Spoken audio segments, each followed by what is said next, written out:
Hello there. This is Tom Omega, and this is again the INFJ Experience, and we are live once again, people.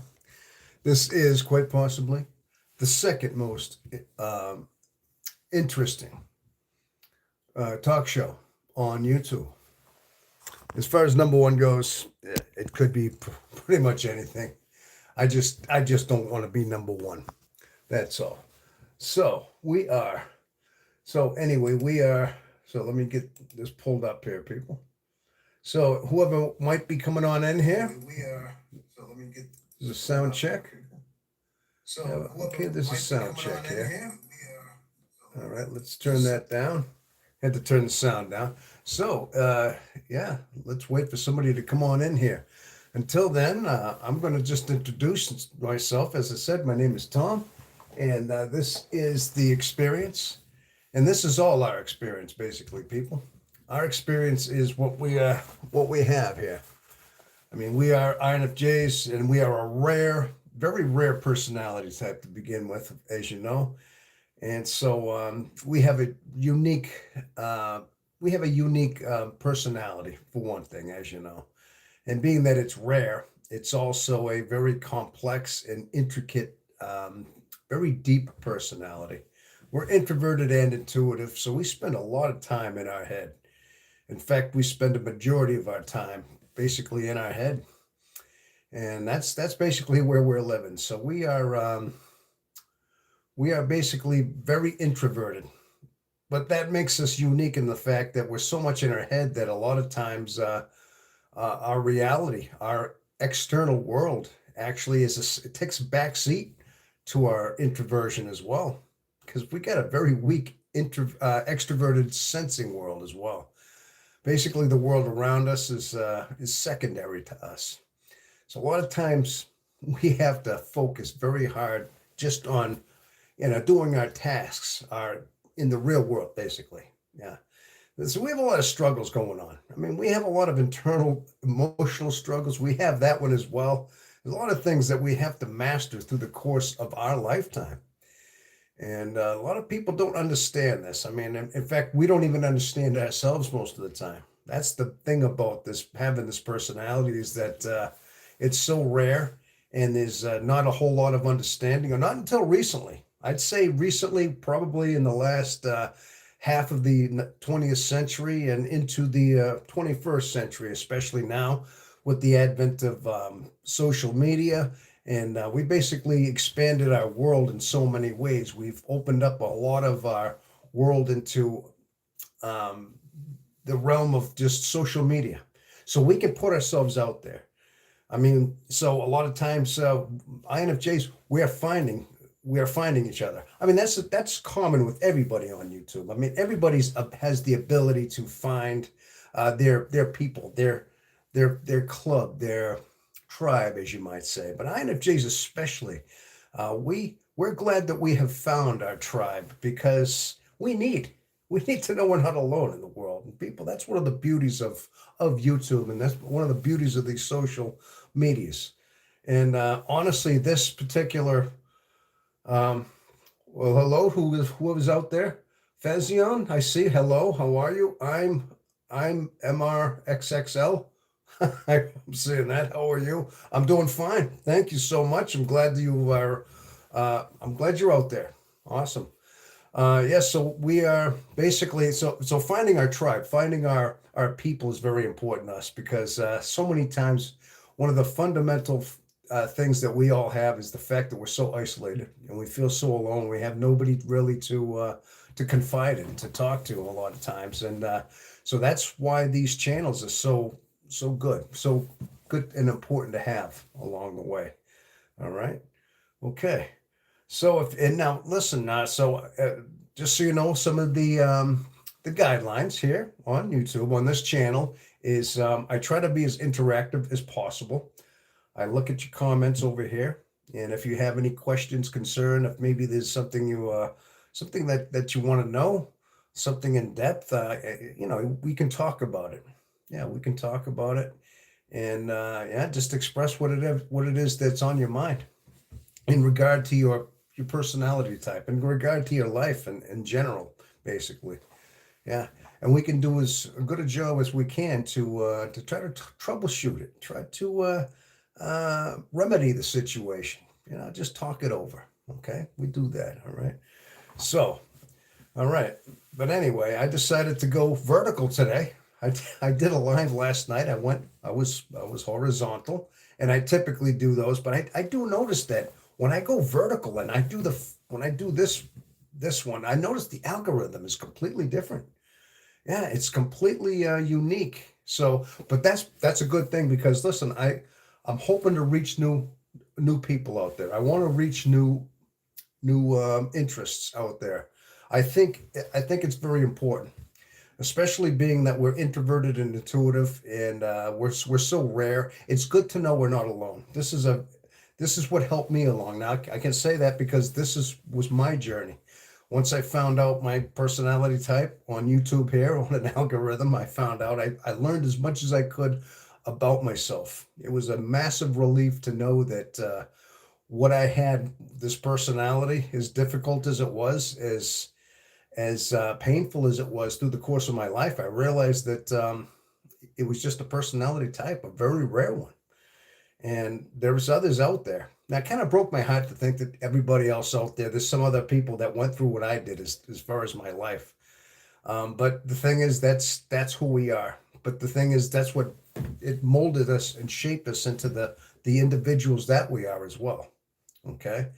So that was one of the blessings of having this personalities is that it may be difficult. It may be very taxing on us at times, but this stress that we have is actually developing us and forging us into our our greatest strength of who we are. I mean, without these stresses and without these strengths that we deal with in our life, we wouldn't develop as strong as we do.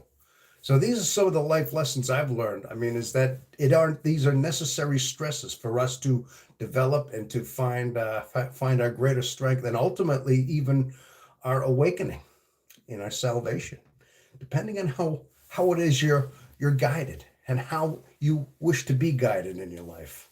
Okay, I do not like you. Okay, well, hey, you don't have that's okay. All right. Well, you know what? Abraham Lincoln did say you can please most of the people most of the time, but you can't please all the people all the time. So hey, it is what it is. But anyway, so that's basically what it is. We are a very, like I said, we're an introverted type of people that needs some kind of sometimes we just need support. And I try to think of this channel as a sanctuary. Okay, this is a sanctuary for INFJs. Actually, other introverted, all introverted intuitives as well can benefit from some of the things that we talk about here, some of the things we discuss. Now, of course, every introverted intuitive is very much the same way. They're very much in their head. They're in their mind a lot, and they do a lot of thinking, and that's where they derive their sustenance basically. Not like most of the world. A good majority of the world are extroverted people. Okay, good majority of them. They're part of the earth. The extroverted sensing types. I don't know the exact ratio between extroverted sensing and introverted intuitives, but I do know that the extroverted types are more common. Okay, they're more spread out that way, while introverted intuitives are less common and a little bit more rare. So, but then you get some of the rare of the rares, and the INFJ personality type is the most rare. Did you know that there's only 2 to 1% of the world population that are INFJs? That's all it is. So there's a very select few that are this type as well. Okay, so yeah, that's basically what we got going on here today, people. So, like I said, if there's any concerns you have, if you have any comments, anything you'd like to add to this fine discussion, yeah, by all means, yeah. But I would like to thank everybody that's out there watching, yeah, and encourage you to, yeah, just hang with me. Like I said, you can liven this up a little bit. I like to answer questions. Sometimes, if you have a very thoughtful, in-depth question about something, about your type, about your personality, usually it gives me something to think about. And right away, I'll jump down these rabbit holes with you. I really will, trying to decipher what it is that is going on, you know? And listen, I base my I base who I am on my experience. Okay, I'm an INFJ, and I've been one my whole life. And most of my life, I've survived it. I have. I found out roughly 4 years ago what the MBTI type was. So I found out I pretty much stumbled on it. Maybe I was stumbled upon it, or maybe it was fate that an algorithm steered me into a video that I happened to watch here on YouTube. Now I started watching the video and it seemed to make a lot of sense to me. Okay. And I seemed to relate to what was being said. So of course I got curious and I started watching other different videos. And I started watching different contents, different creators, and understanding as much as I could. And I realized that I had so much in common with the personality. And I started just pretty much very much consuming information on the MBTI. Of course, other types as well. And of course, I wasn't all convinced. I was not quite convinced that I could be this rare. I'm thinking, okay, it can't be. So I started looking at other types, other personality types, and I started looking into the basically the idiosyncrasies and the basic functions of the other types. And I ruled them out that no, these don't fit me. These don't quite align with who I am exactly. So I ruled a bunch of them out. But I kept coming back to this one. I kept coming back to the INFJ because it just seemed as though that one aligned with me. And I spent many years, actually a couple of years, I spent a lot of time just watching my thoughts, watching the way I thought and way I made decisions, the way I put things together in my mind. And I realized that all these alignments, I said, yeah, it's just, that's who I am. And that's what I seem to align with the most. Finally, I took a couple of tests, and sure enough, yeah, it was years later. I finally took those free tests online, the MBTI personality types. You take those tests, and turns out, yeah, that's what it was. I came up as an INFJ. I came up as an INTJ one time. Okay, one time I did, and I think that's common. Sometimes INFJs test; they might fall into the TJ every so often. I think that's only because we're very close in personalities anyway. It's a very close one. There's only that third function is just flipped a certain way, but we're pretty much very similar in a lot of ways anyway. Um, okay, what do we got here? Myers-Briggs personality inventory is no longer considered a good measure of personality. The Big Five is current science. MBTI can can tell you a bit about how you prefer to think. Okay. Just a tip, you can fact check me. Okay. Well, okay. I know there's other personality types out there. Of course there are. Yeah. Yeah. I understand that. And there's other ways of measuring how people think and do things. I mean, the psychology is something deep and it's very, there's different ways. Of course there are. And I think of these are other indicators that can't be, now I'm not cutting anything else down. I never did that. Now, if you're saying that it's no longer one of the considered a good measure, now, I mean, that could be something that is an opinion as far as that goes. But of course, now still the MBTI is still used in a lot of agencies and certain job applications actually recommend that they take certain personality tests so they can find out how a person is, how they think and how their personality is and where they would be best suited for certain jobs, for certain type of departments and things like that, and how well they can get along with people, or are they the extroverted type that could deal with a lot of people, or are they the type that are more, the introverted type? So there is still some meaning there. It's not, I wouldn't say it's been replaced or being downgraded in any way like that. I would have to differ with that and say that it's still very much a functioning way of indicating one's personality. All right. Hi, are you a Catholic? INFJ forever. Just a tip, you can fact check me. No, I don't have to fact check you. I understand that. I mean, we can all have a different opinion here. Okay. But yeah, I mean, I'm just see this channel is what it is, and I like to function on that. Now, I can only tell you that I gravitated toward the MBTI personally, and this personality type because of how it helped me personally. Okay, I'm going to base it on my opinion, so you can fact check me and just take my word for what it is that my experience and who I am, and the fact that once I discovered the MBTI type and I started looking into a deeper aspect of my own personality, my own character, my own experiences, then it helped me immensely. It was like I had a massive puzzle piece in a jigsaw puzzle that I couldn't quite figure out what it was. Okay, most of my life I had a massive piece that was incomplete.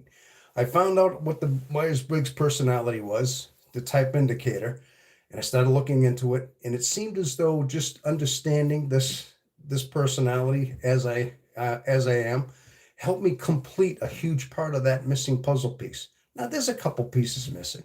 I think I think as human beings, I mean, it would be hard to say we have a total completion of our puzzle.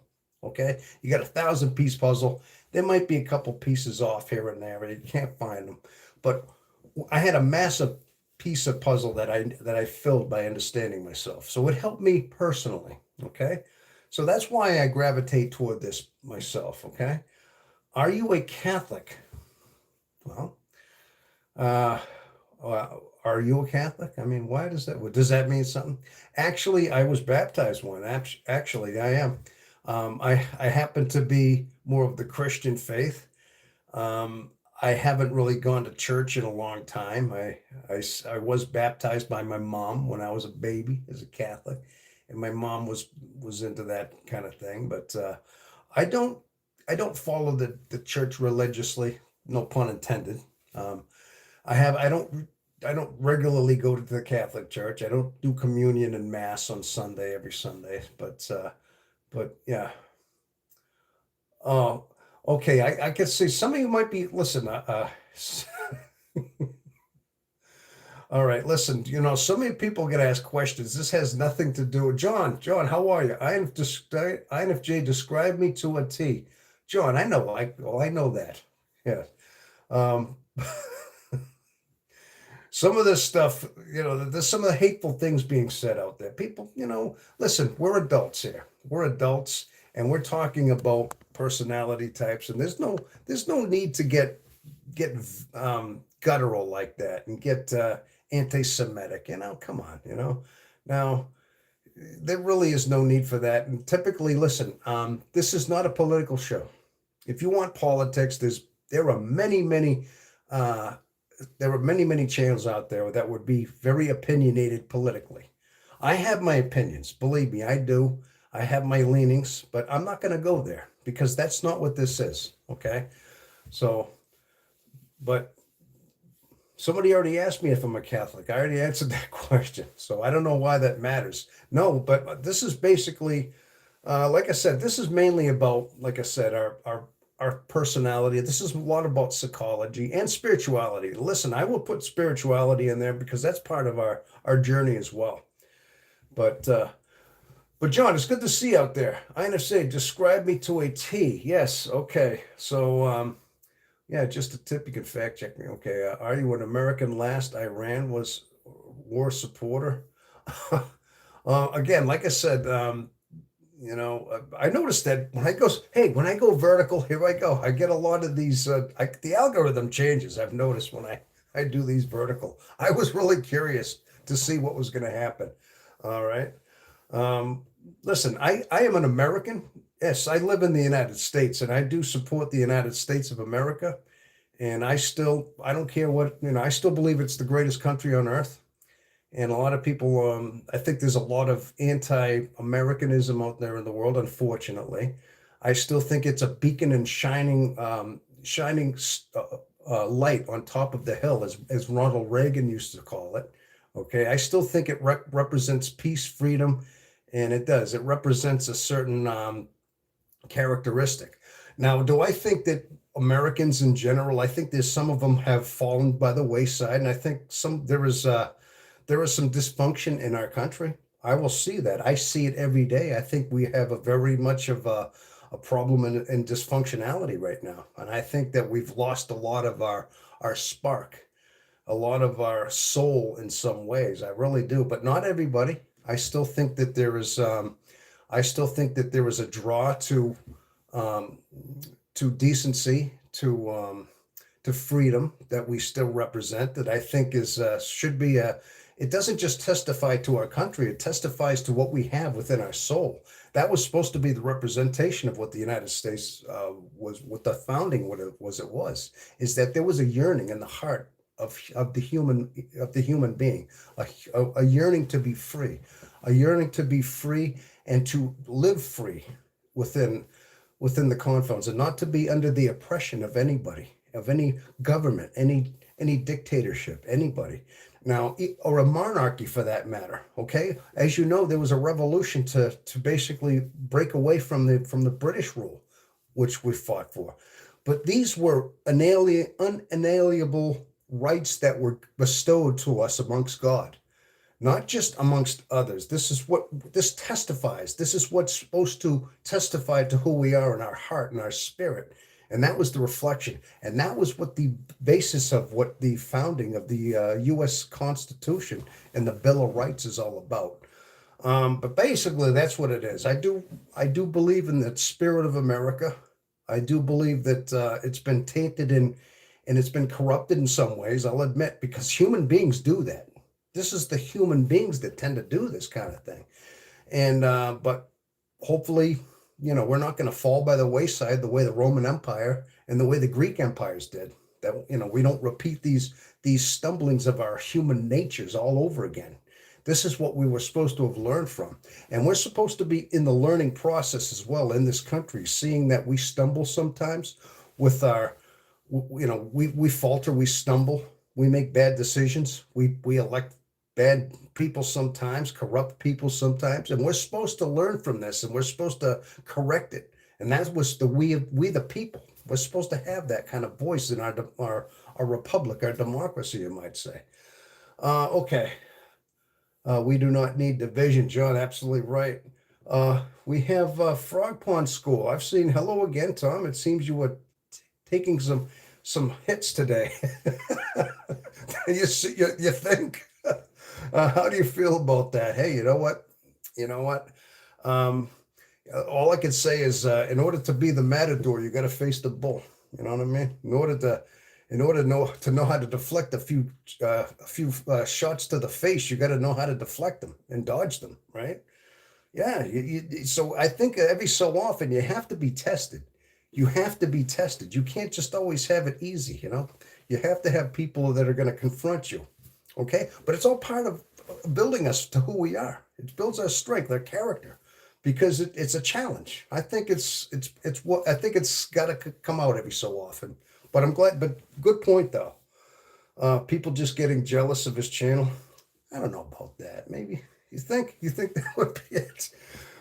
Who'd be jealous of this? Come on, I'm just a guy here. I gotta, I'm a blue collar guy. I'm a regular guy. I really am. I drive a truck for a living.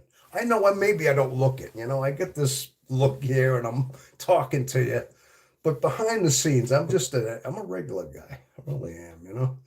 Do we agree that Obama was the worst thing that happened to the country? Listen, again, I'm not going to cut down. Listen, whether I agree with Obama or disagree, I'm not going to start cutting up presidents, and I'm not going to do that. Not right now. Again, this is not a political show. I went into defending America. Somebody said that. I wanted to just basically talk about the spirit of this country. Okay, and I will defend that. I will try to hold up the honor of this country. Okay, as much as I can. I believe in the spirit of which it was founded on. Okay, that's all. And I wish we could return back to that. All right, I really do. All right. That's all it is. I mean, that's one of the reasons I'm out here too.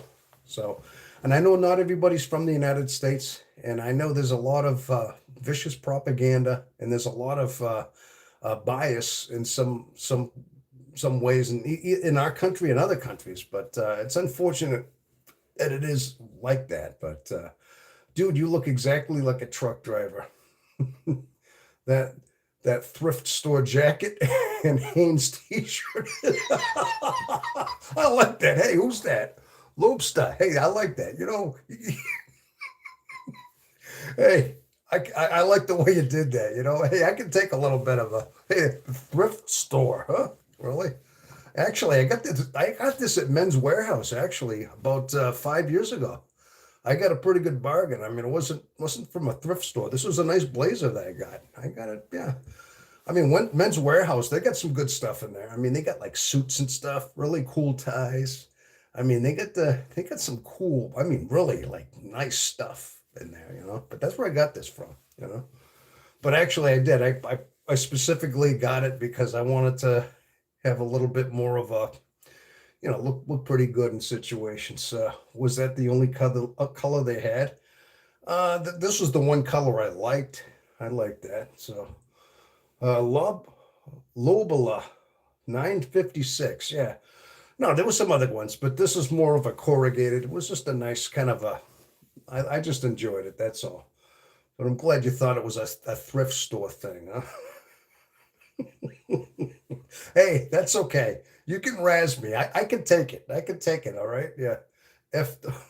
Oh, okay. Yeah, that's okay. Don't worry about it. Your coat is pretty red to me. Thank you. Bleep those haters. Yeah, it's okay. It's okay. I could take a joke. I got thick skin. All right. Trust me. I'm like I said. I mean, I'm a truck driver. I've been in shops a lot, and I've heard just about everything. Okay, and I can dish it out as well as I can put it in. Not only that, guess what? I have had five older brothers. I'm the youngest out of five brothers. Okay, so trust me. And everything rolls downhill if you know what I mean. I was the last guy in the end, so I got the brunt of it all. You know, but I think it built me to who I am. I gotta say that, sometimes you realize that's what you needed in your life.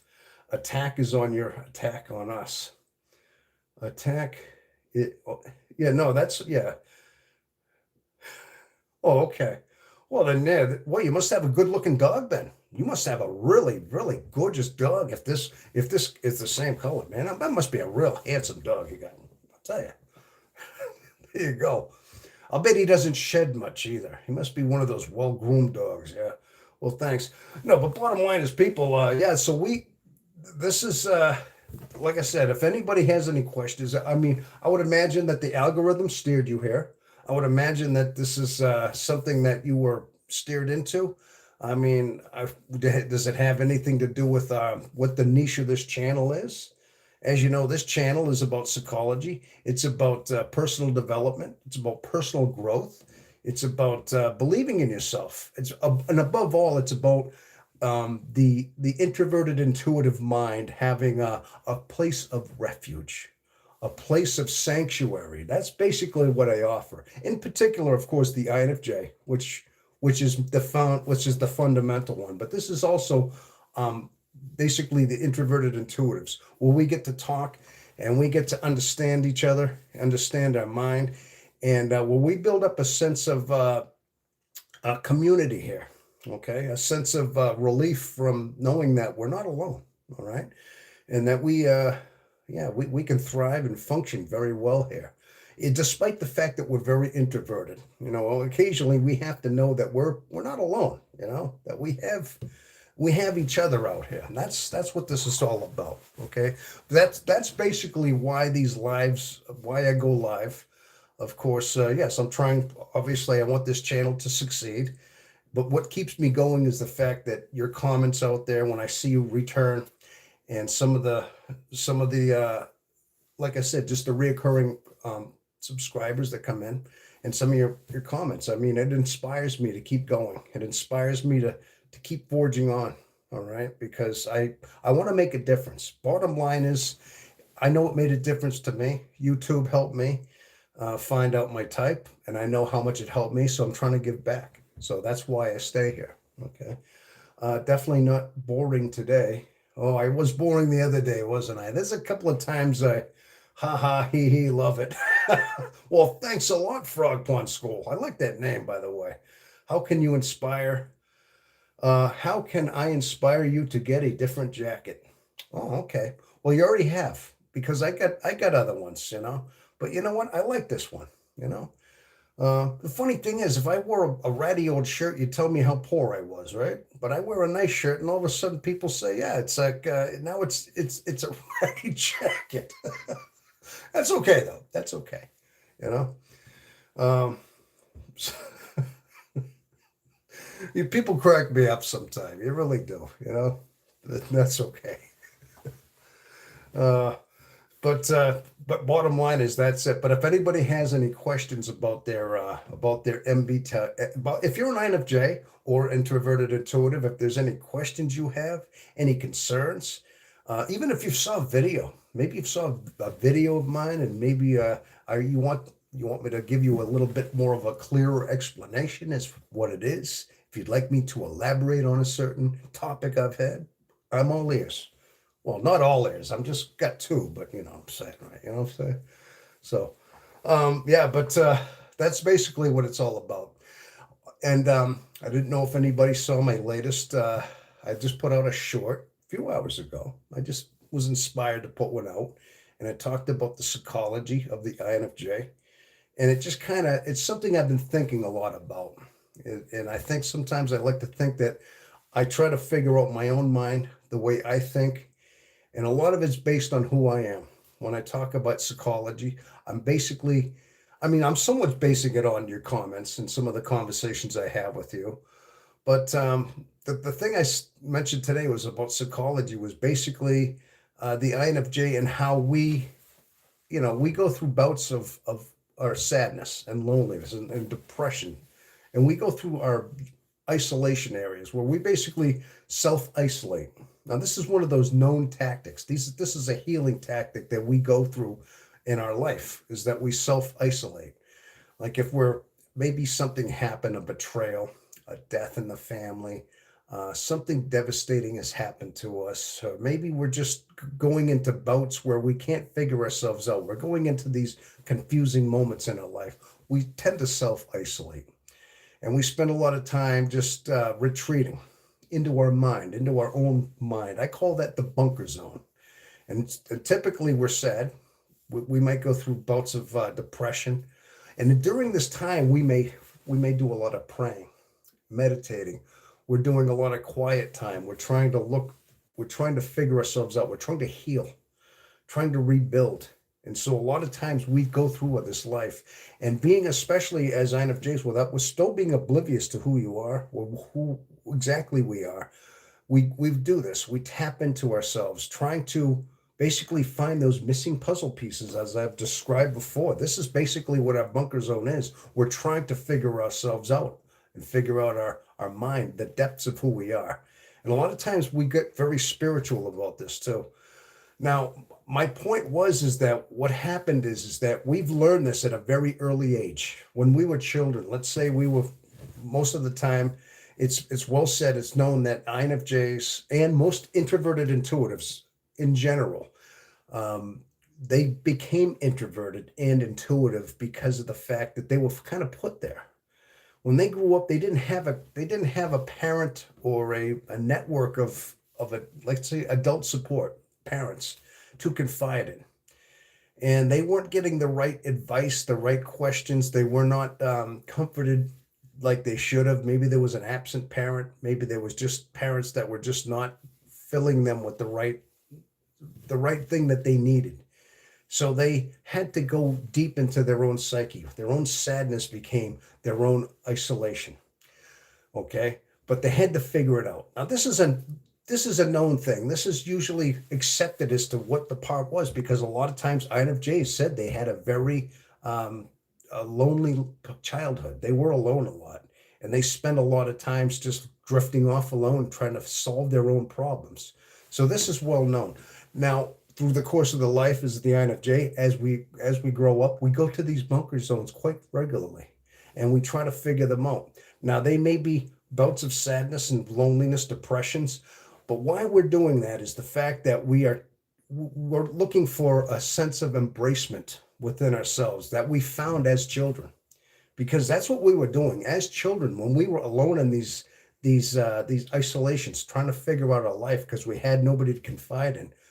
All we could do was embrace ourselves internally, mentally, in our own soul. We were embracing through our sadness, our through the tears that we were falling, we were trying to find embracement, and we found it within ourselves, which made us introverted, which made us intuitive.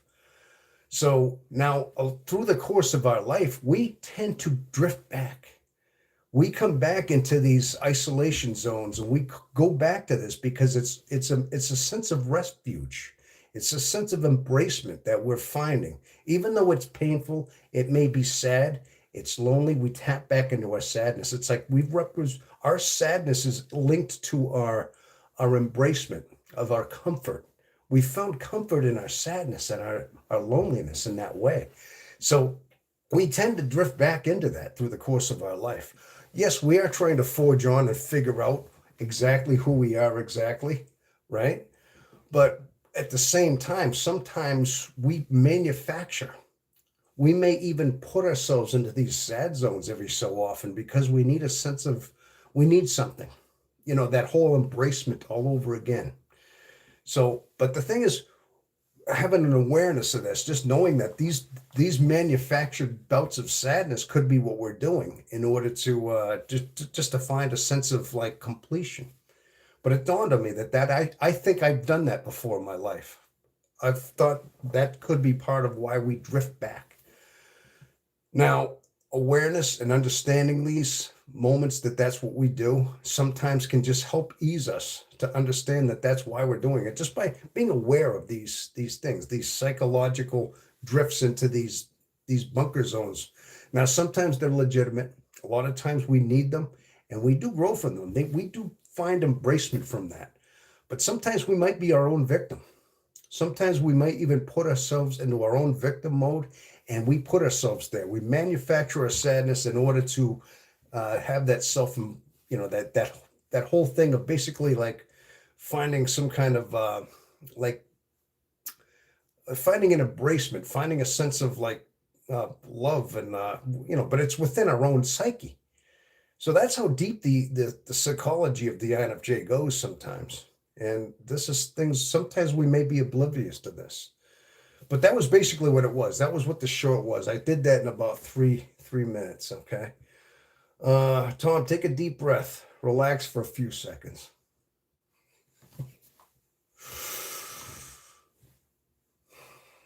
Okay. Thank you. I think I needed that. I did. How's that? Well, thank you, Frog School, Frog Pond School. Bartender one laughing. Okay. That jacket makes him look Hindu. Well, you really love the jacket, don't you, Lobster? Laba, is it Lobla? You really are fascinated with the jacket now, aren't you? Oh, you must like this one, huh? Listen, go to Men's Warehouse. They might still have them. Maybe they get them on a bargain rack. That's about what you could afford, right? maybe you can get a used one on the bargain rack, huh? Yeah, but that's what you think this one is, right? You a lawyer? No, but I play one on TV. How about that? I'm like, no, listen, I like to tell the truth. Yeah, so I wouldn't make a good lawyer. I'm very much I tell it the way it is. I don't think it would work for me. Hey, looking good. Bartender, 114. Well, thank you. Thank you. But anyway, so that was part of what the video was about the short. And whether or not you agree, I hopefully agree with that. I mean, but sometimes I try to figure out some of the psychology of why we do some of the things we do. But for the most part, though, um, these forging moments in our life, we do need them. I mean, I'm not saying we should never get sad and that it's all manufactured. I think sometimes we may drift that way, occasionally, not all the time. I think most of the time, these are things we need to have in our life. Okay, because that's what forges us on, and it makes us as powerful and strong as we are. Okay, all right. Well, you a lawyer? Well, go ahead. You can ask me some law questions. I mean, no, I've never studied my bar or any of that stuff, but I know what law should be sometime. I don't know. Maybe I need to shave. I probably should have shaved, but I didn't.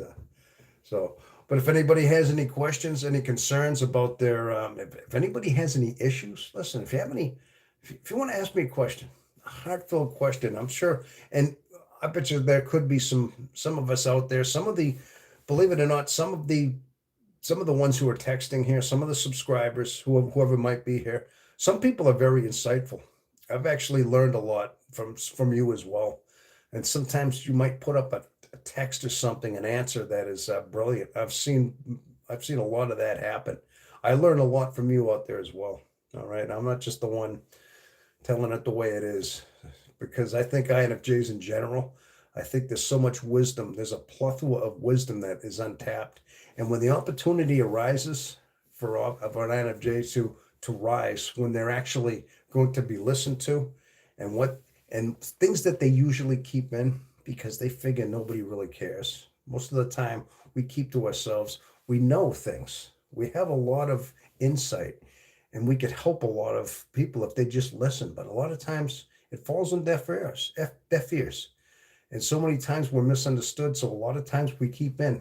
There's no point in talking half the time. But I mean, I'd like to think that this is the venue right here where you don't have to do that. You could vent what you want, you could say what you want, and yeah, definitely, we would definitely get something out of that. Let's say, you're listened to here. Okay, I'd like to think of that too. Like I said, this is a sanctuary for the introverted intuitive. Okay. Priest? Question mark? No. Oh, you might be. No, I don't have the white collar here. Is that why somebody asked me if I was Catholic or something? No. I just, I just put on a black shirt and a blazer. That's all I did. I just wanted to look good here. That's all it is. Hey, I'm a truck driver. I'm a blue collar guy. I go to work. I work 50 something. I work a 40 something hour a week. I've been working my whole life. Now I do a YouTube channel.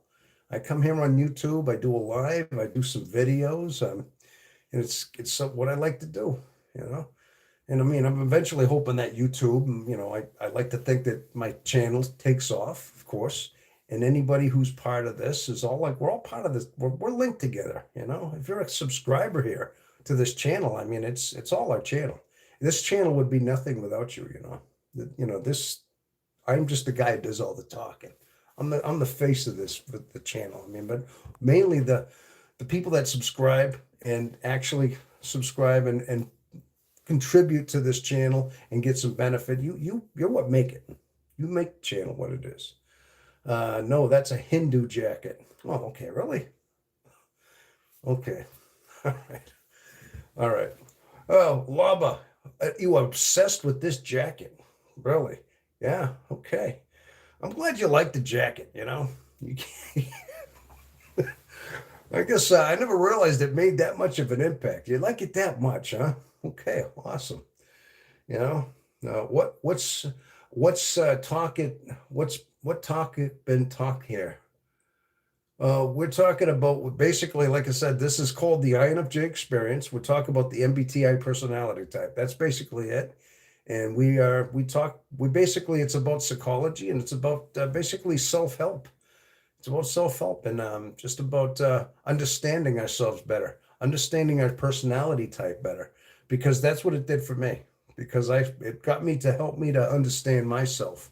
And I wanted to start this channel because, as much as I was somehow I found out a lot because of my personality type on the algorithm when I was steered into a video on this topic, and it helped me out immensely because it helped me to at least look at myself and understand myself. So I figured if it helped me, it could help somebody else. That's why I do that. Dude, we already know that. Jacket screams truck driver. Yeah, there you go. The jacket screams truck driver. Well, it's got to be a cool jacket. You can't let this one go here. You know what I mean? I like it though. Look at this. I even got a cool crest here. It's like I think it's called I can't remember what it is. I think it's called Navigator or something like that. Was the brand of it. Yeah. But so it's got like kind of a compass thing right here. That was part of the jacket. This little crest thing here. It's a compass. But thank you. I'm glad it's screaming at you. Hey, next thing, what I'm going to do is I'm going to get one of those plaid jackets. You know, those really loud plaid jackets? And that way there it can match my mouth, you see? Because I'm always loud, see? Get it? Pun? Come on, man. That's bad. You know what I mean? Yeah, loud jacket match my mouth, see? Oh, come on. All right, you didn't realize I was a comedian over here, did you, huh? But you're bringing that out in me, you know? You just put me in a funny mood over here, right? You know what I'm saying? But yeah, that's basically what this is. But yeah, yeah. So we are, like I said, we're just exploring the mind and the workings of the inner mind, and exploring just basically, how we self help. But of course, we'll talk about other things too, things that are interesting to us as well. All right, that's all. A lot of times, a lot of times, INFJs have certain interests. A lot of times they like deep conversation. This is one thing. You put small talk into an INFJ, typically you talk about weather or like, sports scores. I mean, to an extent, they will talk about small talk to an extent, but a lot of times there's got to be a limit to it. It's like they'll do it just to break the ice, just to have a formality. Those do small chat and small talk, but a lot of times it gets to where, all right, enough already. They may not say it; they'll just kind of keep it to themselves, but they'll be wanting to steer the direction, or they'll just quiet down a little bit, like, because a lot of times that's draining. But that's typically what it is.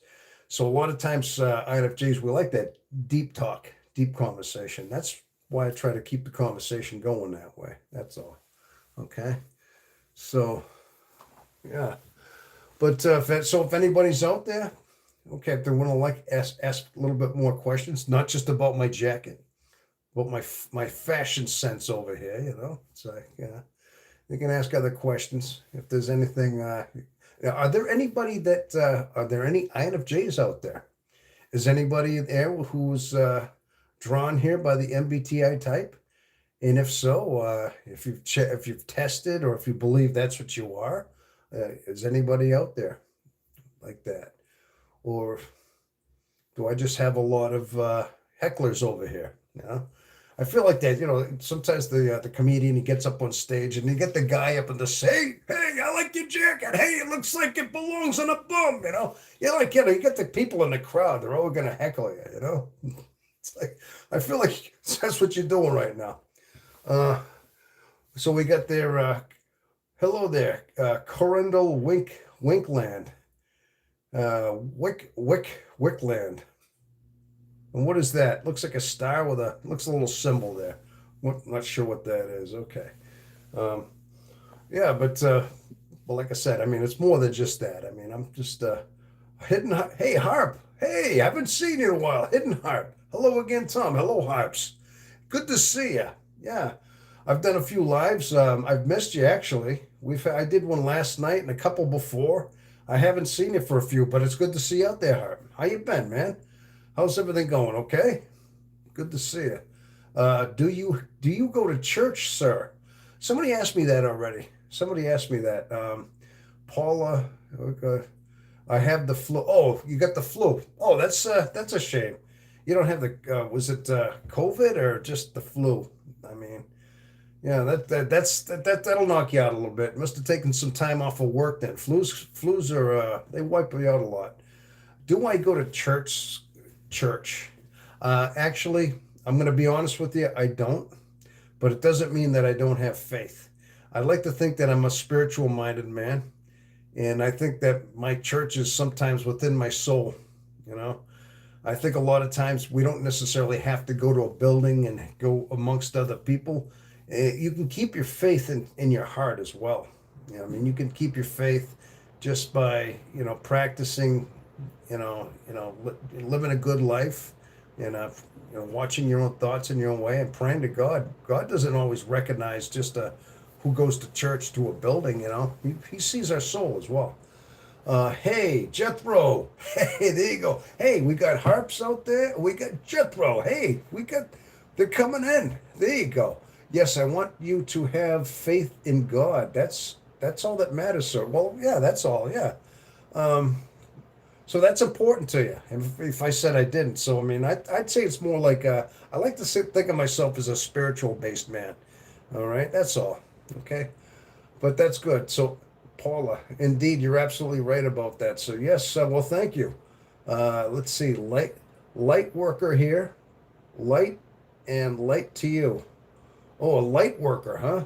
When you say light worker, meaning you install lights like street lights, things like that. Yeah, yeah. Jethro hidden. Yeah, there you go. Yeah, it's good to see you back though, Hart man. So, are you getting over the flu? Did you? You must have had to just do a lot of bed rest and stayed home, and obviously you can't go to work too much when you get the flu. So, you got to just lay back a little bit. Maybe eat a lot of soup.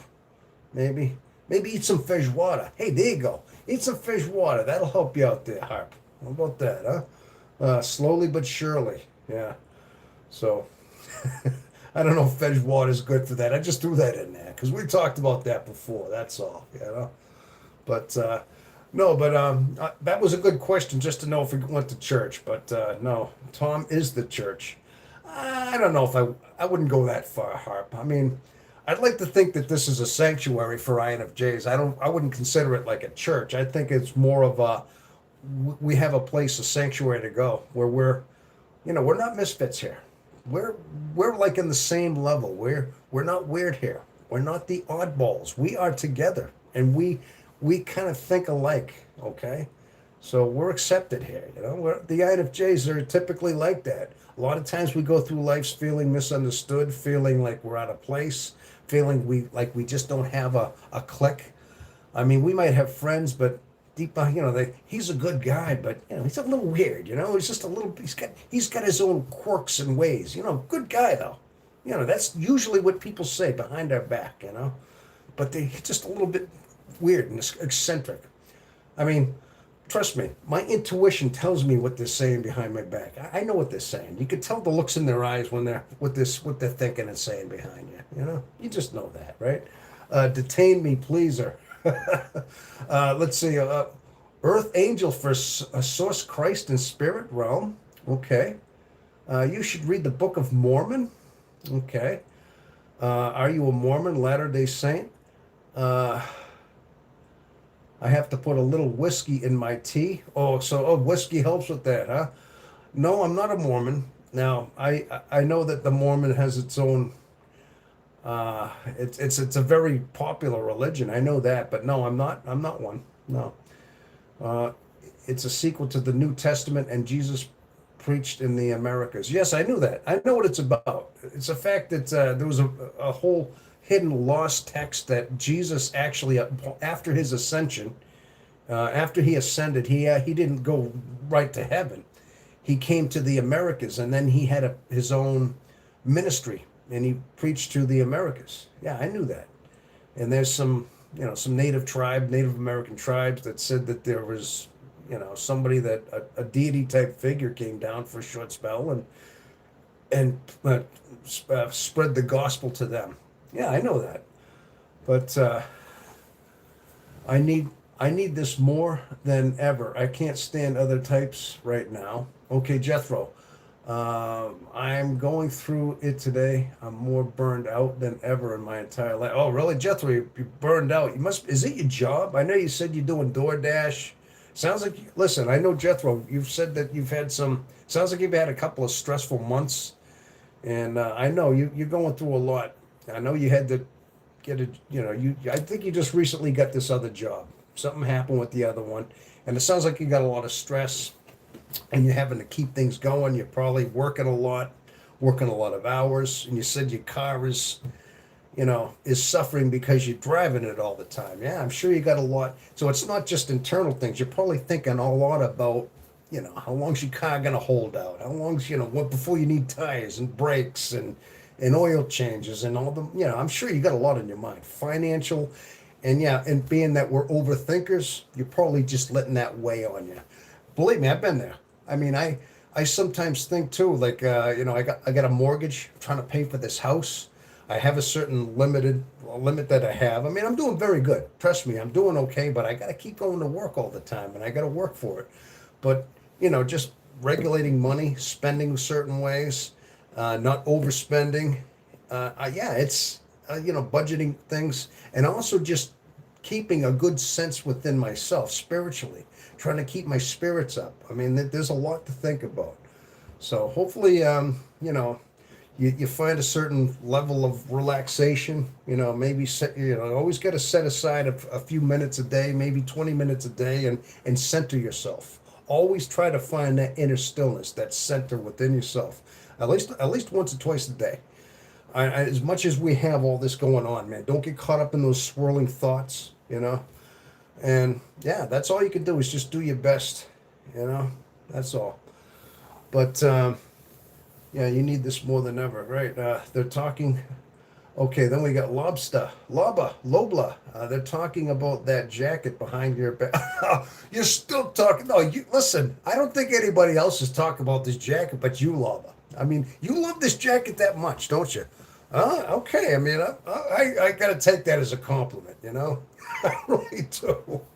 Oh my gosh. Okay. So Jethro was.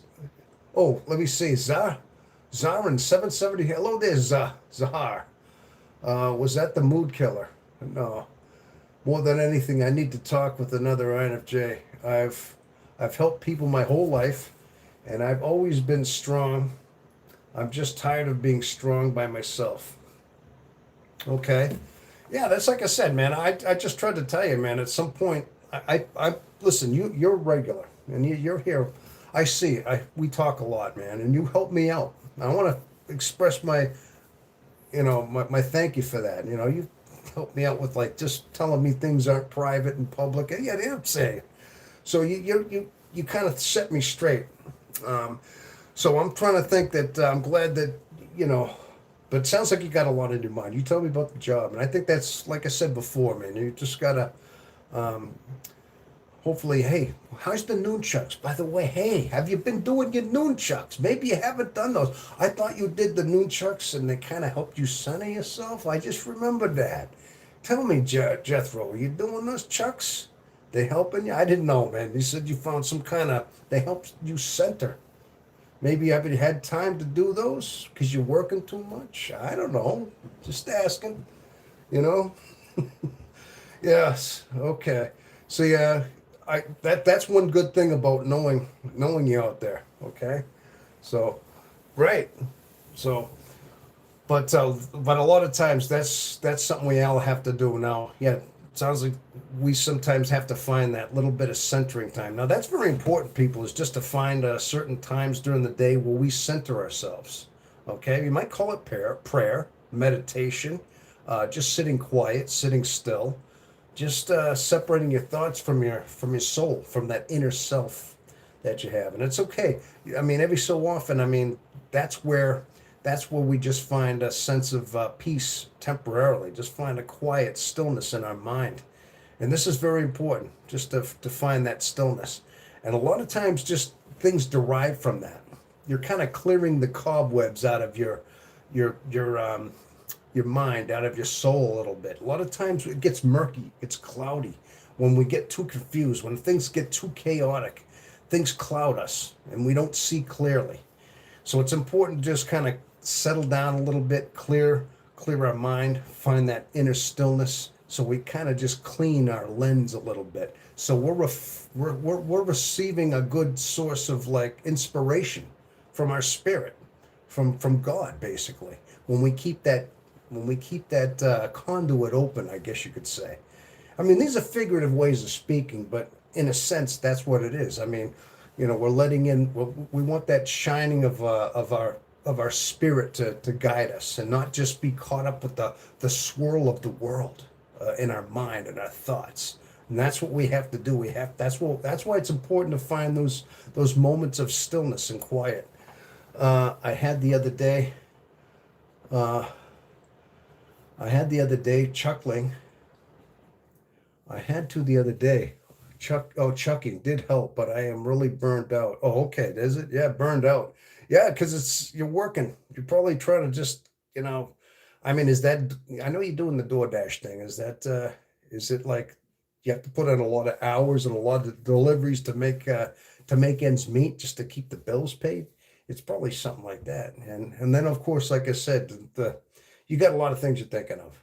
Prayers for you, Jethro, for the and rest in. Hey, listen. I don't think Jethro. He's not terminal. I think he's a little stressed right now. He's just working hard, right? I think actually Jethro's strong and he's tough.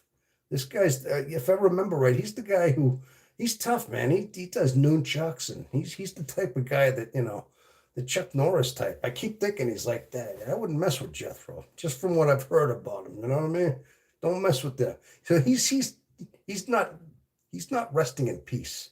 Trust me, he's strong as a bull. He's just got a few things go on. Isn't that right, Jethro? That's all that is, man. I mean to come out of a burnout. Okay. Oh, you said rest in peace. I'm like, come on, he's not dying over here, Oh my goodness. Oh, Lottie. Lottie, I think I've seen you one other time. I think I've seen that name on another live at some point, I believe. I do believe I've seen that. I'm trying to recognize. I try to keep a mental note of everybody that I chat with on these lives. And sometimes I see brand new names, and sometimes I should have rest in peace.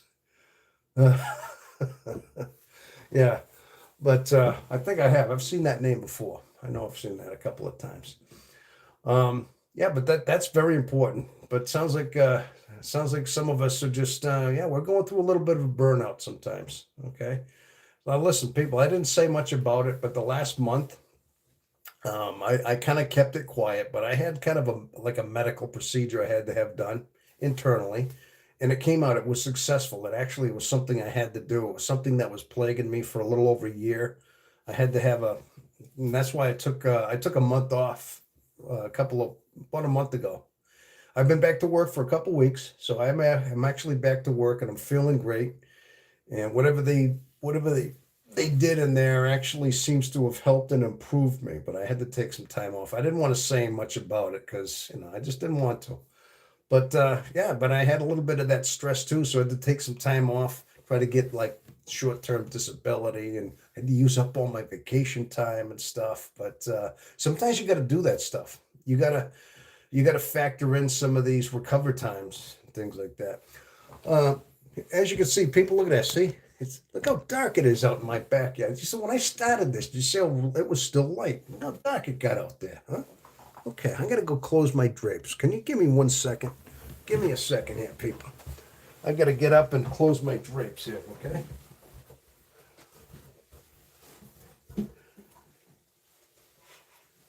There we go.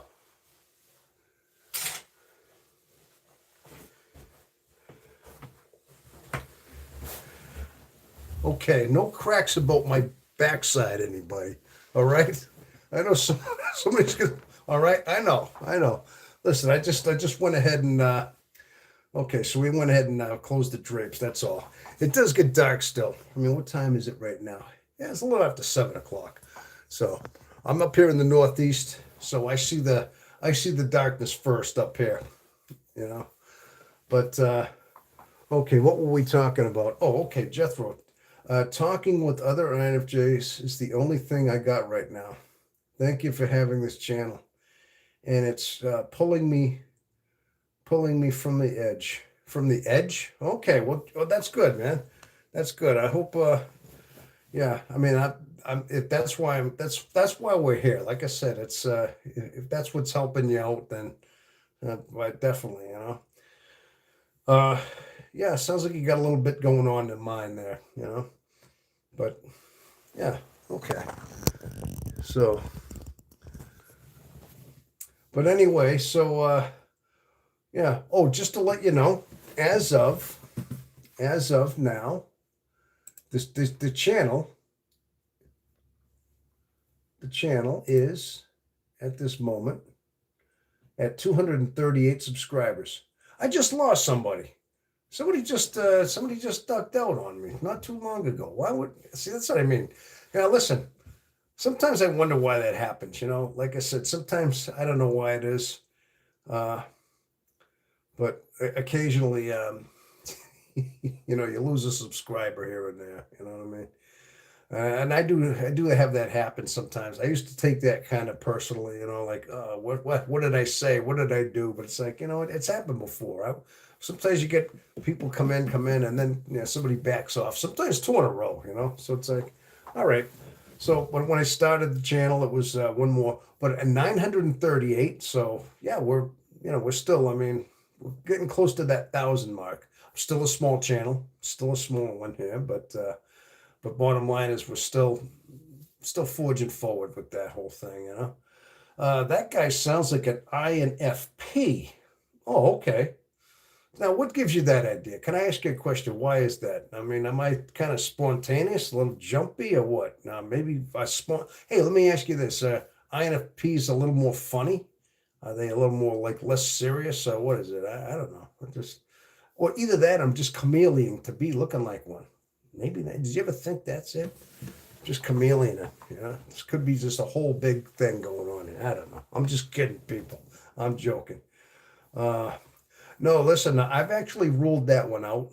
I've ruled out that particular personality type too. I've looked at them all, especially the ones that were close to INFJ, and I studied a lot about some of the characteristics and about the having the perceiving instead of the judging.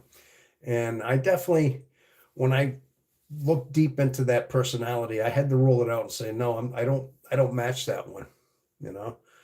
But uh, I am not an INFP. I've just pushed myself really far as all. Yeah. No, I know that. No, Jethro, you're a TJ, man. I mean, FJ, excuse me. I'm not a TJ. You're an INFJ. You've told me that. I asked you that. I think most of us are. That's why that's one of the things that gravitates us is right here. Listen, sometimes people say that. I've had people say, "Oh, he's an ENFP or E." I think he's more extroverted than he is. I've been called. Some people think I'm very extroverted too, and I got to tell you that sometimes I may come across that. Maybe right now, if this is the only example you have of me, is seeing me talking to this camera, and I act very extroverted. But trust me, there's nobody around. I'm alone in this house right now, and I've been alone for hours, and I talk to you, but I kind of have to put my best foot forward, and I have to have a live broadcast. I have to be somewhat, entertaining, not entertaining, but a somewhat, there has to be a draw to stay here, basically. So I have to find things to talk about, things that are relative to who we are, you know. So I mean, so sometimes I throw people off. But trust me, I mean, I've looked and tried to narrow down every other type. I really have. I spent like years trying to do that, you know, narrowing down other types, and this is the only one I've aligned with. In fact, I've tested INFJ a few times. I am comfortable here, is why I'm raw. You're raw.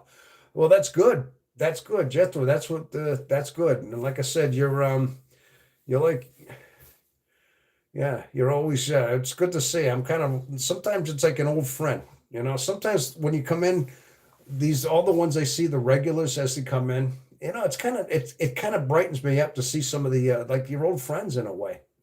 I know I've never met anybody, like I see your texts and I see what you write, and you come back, and it kind of lightens me up. You would, maybe you might just think I'm saying that, but it does. It means a lot. It means a lot to see some, like some old, almost like old friends come back, because I don't have a lot of friends. I mean, I used to when I was younger.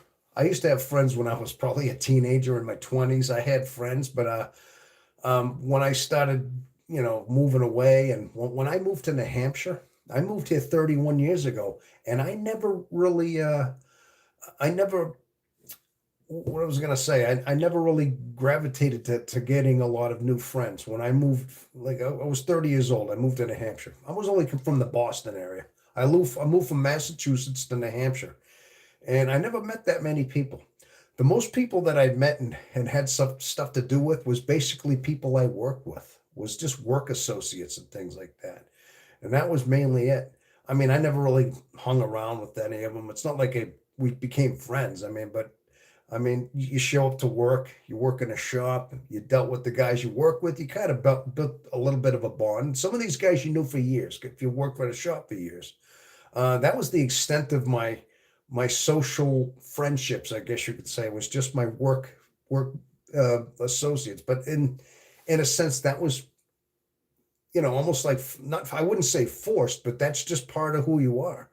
I mean, you have to get along with people to work and have a job. You have to have some kind of a social uh, understanding, and you have to get along with people. You have to be pleasant to work with. I mean, if people don't want to, you know what I'm saying? So you have to.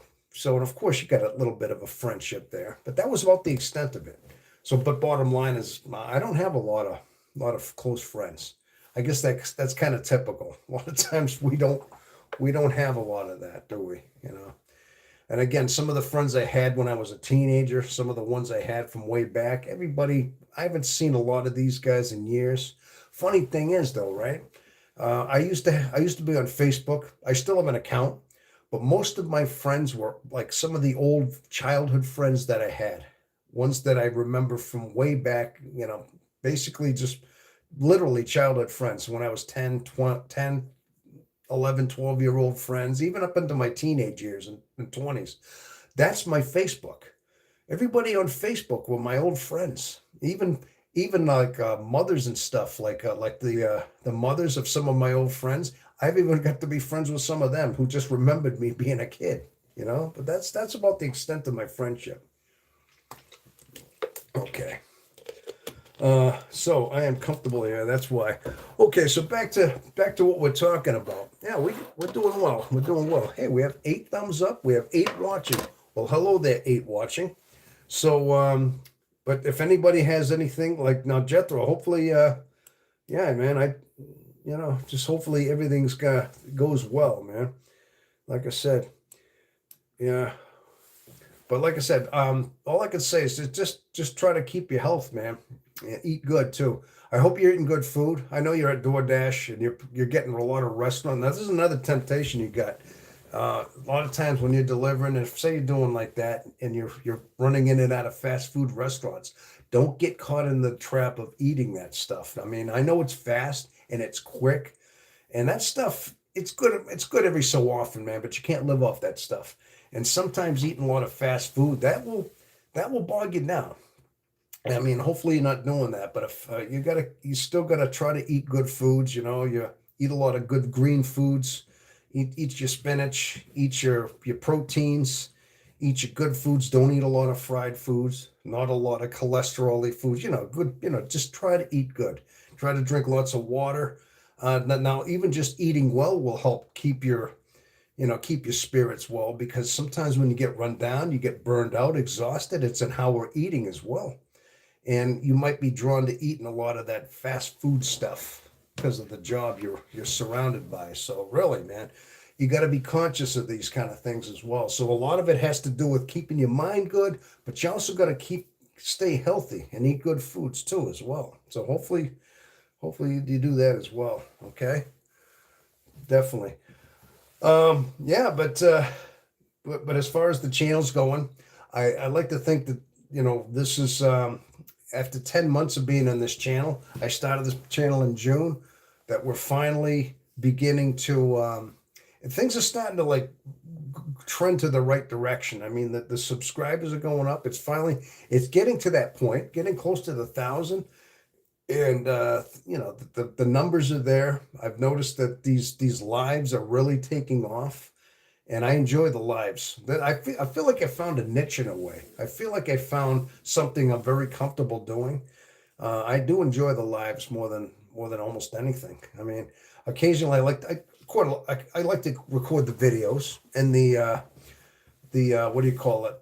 The shorts. I do like doing that, but I'll tell you, these lives are just they're good because they're so ad lib. They're so they're right there. That's all. The right food is the most important thing you can do. Yeah, you definitely got to eat good stuff. I mean, you don't have to eat perfect all the time. I mean, I'm not saying an occasional burger here and there. Occasionally, you just can't live off the stuff. But that'll by just doing that, and if you're drinking a lot of soda, a lot of sugary stuff, that'll bog you down, And you got to drink lots of water. You got to eat good food and water as well. Yeah, because that has a lot to do with it. Okay. Um, yeah. So, if anybody, like I said, anybody has any questions, does anybody have any concerns about their MBTI type? I know sometimes, like I said, yeah, they definitely. We have a few concerns out there. Talking about burnout. Hey, we could talk a little bit about that. I mean, INFJ is typically, yeah, INFJ burnout. Now, this is something that a lot of times maybe you steered this into it, Jeff. Though I mean that's something that's common with us, and a lot of times, like I said, because of the way we're geared, we're very much overthinkers for one, and we spend so much time in our head, and a lot of times we let things kind of circulate around our mind so much. A lot of times that's what it is. We're overthinkers, and our mind never stops. And a lot of times, sometimes we lose sleep. I mean, we're pretty much commonly known as insomniacs. How many times do you people have bouts where you can't sleep for days at a time, or you wake up in the middle of the night and you can't get back to sleep? Now, I go through bouts where I have a hard time sleeping. In fact, even now, I get up in the middle of the night, and sometimes I lay in bed and I can't get back to sleep, and I might grab my phone. I'll flip through my phone a little bit, trying to get tired again. So I think that's something we go through a lot. And this can cause a burnout by just not getting a good amount of sleep. So we feel like we're always behind. And this is something that's chronic with us. Um, yeah, but a lot of it stems from the whole fact of calming down our mind. I think there's so many things that all revert back to how we're handling our stress and how we're handling our mind and how we're letting these things that consume us so many times, because yeah, we that overthinking, that overthinking and repeating conversations in our head and repeating scenarios in our head that we wished went differently. Maybe you said a certain thing a couple of days ago and you said, well, I should have did this or handled it that way. And then you keep repeating these things over and over again. Yeah, we do that. We're always doing that, I shouldn't have said that. I should have said this, done it this way. And we got to forget it. A lot of times we have to forget about these things. They happened. They happened. And a lot of times we have to disregard them and say, okay, listen, next time, if it ever happens in the future again, you don't just say, I should have said this and stay there. Understand, let it go. And just know next time if this similar situation happens in your future, that you handle it the right way then. Now, this is how we learn our lessons, but you got to drop these things and stop recirculating these things in our mind over and over again, okay? Because that's our tendency to do that. And again, it comes down to your letting yourself quiet down, finding that inner stillness. It all comes down to that as well, is that you find that practice in your mind, is that you sit down and maybe close your eyes, you find that center, you have a breathing technique, you meditate, and you find that inner stillness, that inner eye of the storm, okay, where everything's nice and calm, and you let these thoughts are no longer part of you, they're outside of you, okay, and they're not consuming you anymore, so you're not caught up in the swirl. Now, these practice just doing that should center you, and it just should follow you, but it's got to be a practice that you take. All right. So, like I said, so you got to get out of these thoughts. So when you start seeing these things rebubble up, oh, I should have said this, should have did that. Understand, there's nothing you can do about it. It happened. It happened. We got to learn how to drop these things, learn from them, but do them the right way next time. Okay. That's how you learn your mistakes. But you don't wish you could go back in time and just keep reliving it, because it's dead to you now. Yeah, it really is. Okay, howdy from Montana, the Crown V. Hey, Crown V, how are you? Good to see you again. I just got my internet fixed. Okay, Hop you had some internet problems, I see, huh? The right food. Okay, we talked about that. All right, great, great. And we have here Frog Pond School. I worry about. Are you ever cheerful? This depression talk is a buzzkill, with respect, of course. Um, okay, I'd say right now I am cheerful. I'm not just I'm trying to find things that we have in common here. Okay, it sounds to me like that's something that um, I guess a lot of times what I'm doing is that I think that there's some common things that we have, within there's a lot of things that we deal with, and a lot of times I think we get burned out. In fact, I was only addressing somebody earlier that was saying that they felt like they were burned out. Just talking about eating good food and trying to not let it. It was actually in regard to a question or a concern that was said. So I'm not just trying to feed off something that has nothing to do with it. This was actually somebody's concern. That's all. Okay, but hey, I'll keep it upbeat. Okay, Frog Pond. I'm trying to do that. That's why I'm still trying to do that here, I could crack a few jokes if you want, you know what I mean? I could do that, I could go into character for a couple minutes and do a couple of Rodney skits, you know what I'm saying? Hey, I'll tell you, I get no respect, you know what I mean? I could do that if you want, Yeah. I mean, yeah, sometimes I just wake up and there's the heaviness, and I say, hello, heaviness. And then heaviness looks and says, oh, hello, Rodney.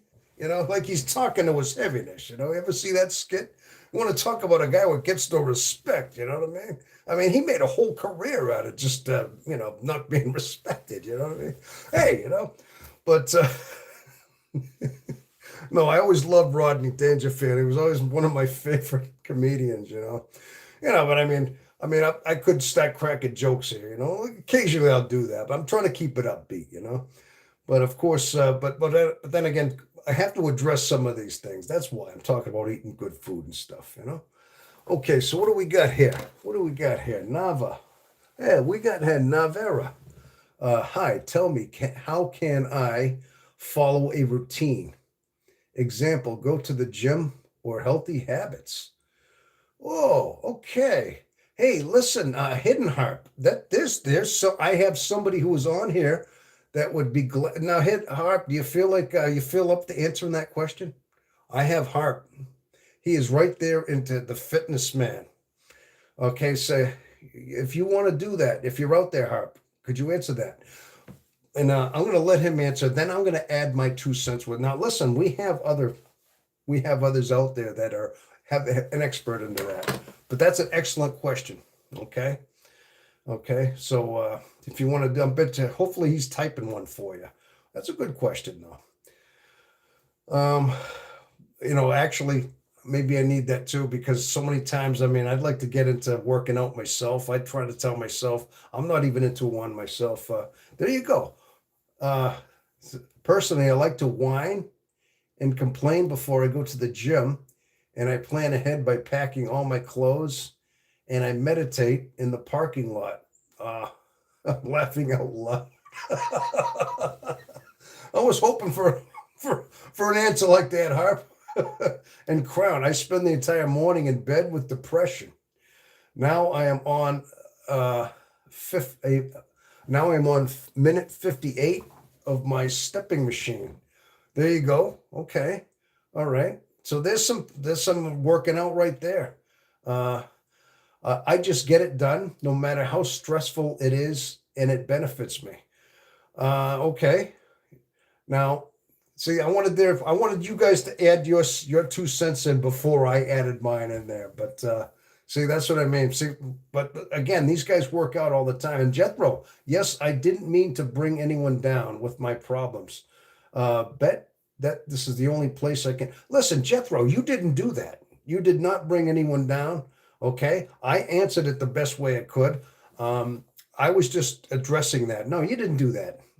Okay, you didn't do that. I don't think I was just trying to put that out there. I'm trying to remain upbeat here. Um, not everyone thinks. I don't want to feel like I'm just doom and gloom. Maybe he didn't hear the question. That's all. Come on, man.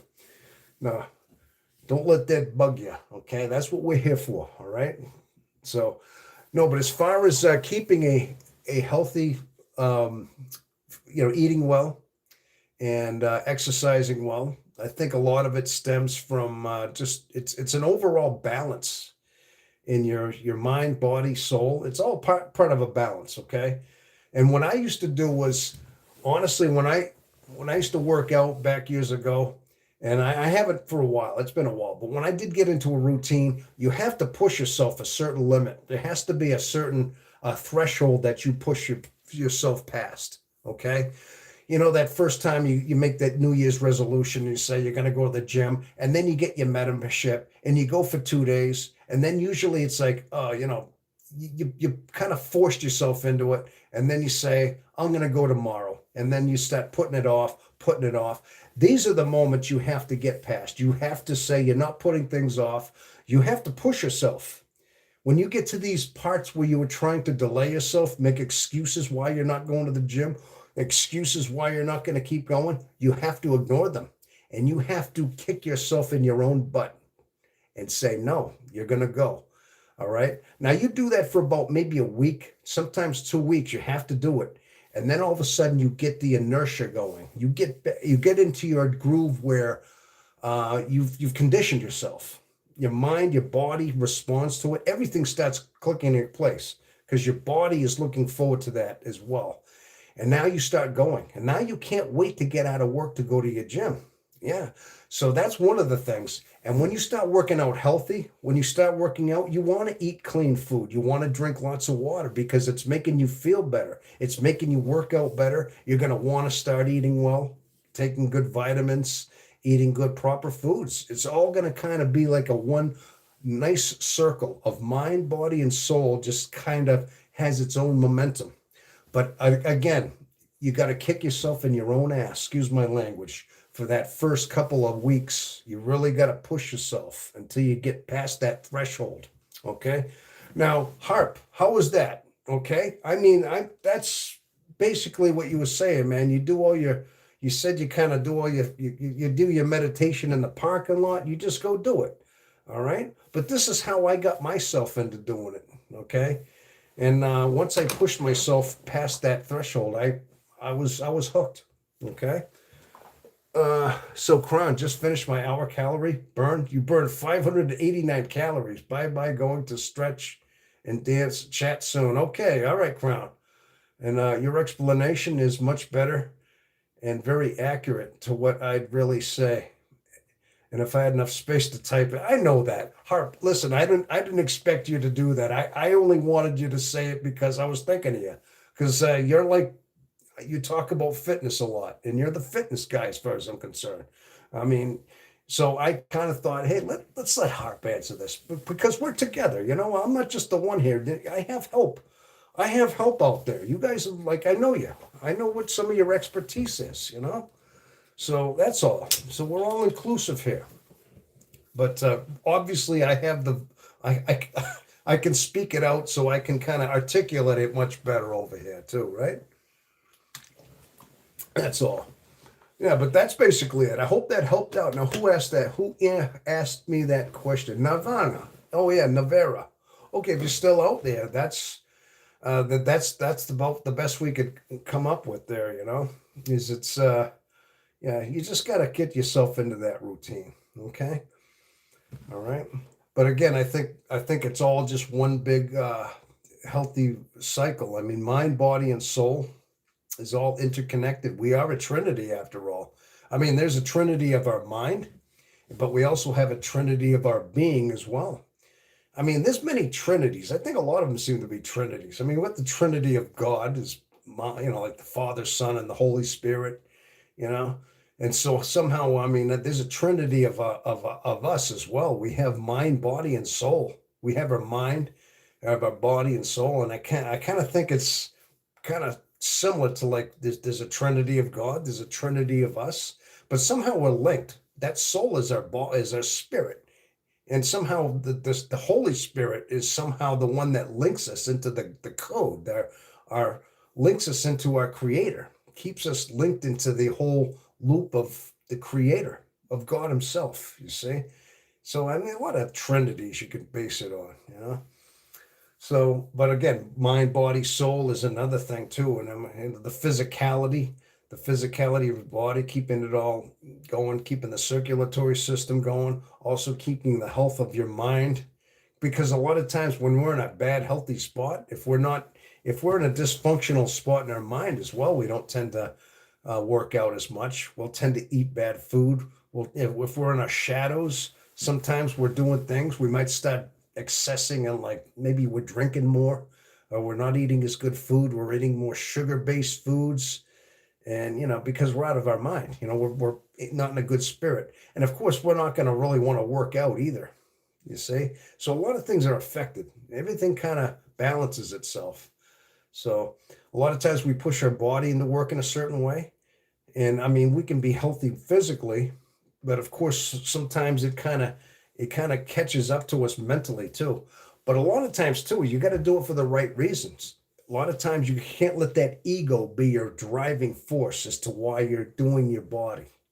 It can't be all just ego, like self aggrandizement, or a lot of times you're not looking for that, just that validation. Sometimes when you're seeking validation and you're pushing yourself to a limit just to be noticed in a valid way, that's kind of like, uh, it's almost like buying that really ultra high end sports car, just spending well beyond your means for a car that you can't afford, just for validation. You see what I mean? It's kind of like, you have to have the right frame of mind. You're doing it for your health. And you want to tame that ego down, where you're not doing it because you're trying to do it for the whole validation. Your validation is you. Your validation is your whole understanding that you have that trinity of your body and your spirit and your soul. You're doing it for that. And a lot of times when you have your right frame of mind and you're putting it into that, and it's not for an ego purpose, then you're able to maintain yourself too. Okay. So that's what I mean. It's all about mind, body, and soul, and maintaining yourself. Okay. So, hey, we got here INV 357 Magnum. 357 Magnum. Man's got to know his limitations. Hey, that's Dirty Harry right there. Hey, sorry. I just kind of got then. You said you talked 357. I couldn't think about. I was actually thinking the 44 Magnum, but it's, I know what you're thinking, punk. Did I fire 6 shots or only 5? Yeah. I always think of Magnum when I think of that 357. That's actually a potent round, also the 357s. Hey, how you doing? Though it's good to see her out there, right? I also made some friends, and I get exercise a bit. Extroverted feeling there too. Okay. Yeah. All right. So you also made some friends, and I get some exercise. Well, of course, anytime you go into the gym, if you go there enough time, yeah, of course, you get to know your gym friends, and you get to meet people out there. And sometimes, yeah. Hey, sometimes you might meet the love of your life there too. It all depends. You know, definitely. So, but anyway, that's what I think is very important for us to know, that we somehow have, yeah. So we're talking about basically, keeping our functions going well, living healthy, physically, spiritually, and mentally. And but I think that's basically what it is. But again, as introverted intuitives, as INFJs, these things are like, these are a big concern to us. Being that we live on the inside out. Now, extroverted sensors or extroverted types, I think a lot of times, because of the way they're wired, they're more physical, especially the ESTP types. I know that's the opposite of the INFJ. A lot of times, they're their mind, body, and soul. Like we put our soul and our insides first. Like we derive from our outer spirit first. We're in that rich inner labyrinth of our intuition and our mind. This is where we derive from. Now, but you got to understand. I mean, other personality types. I mean, there's 15 other different types.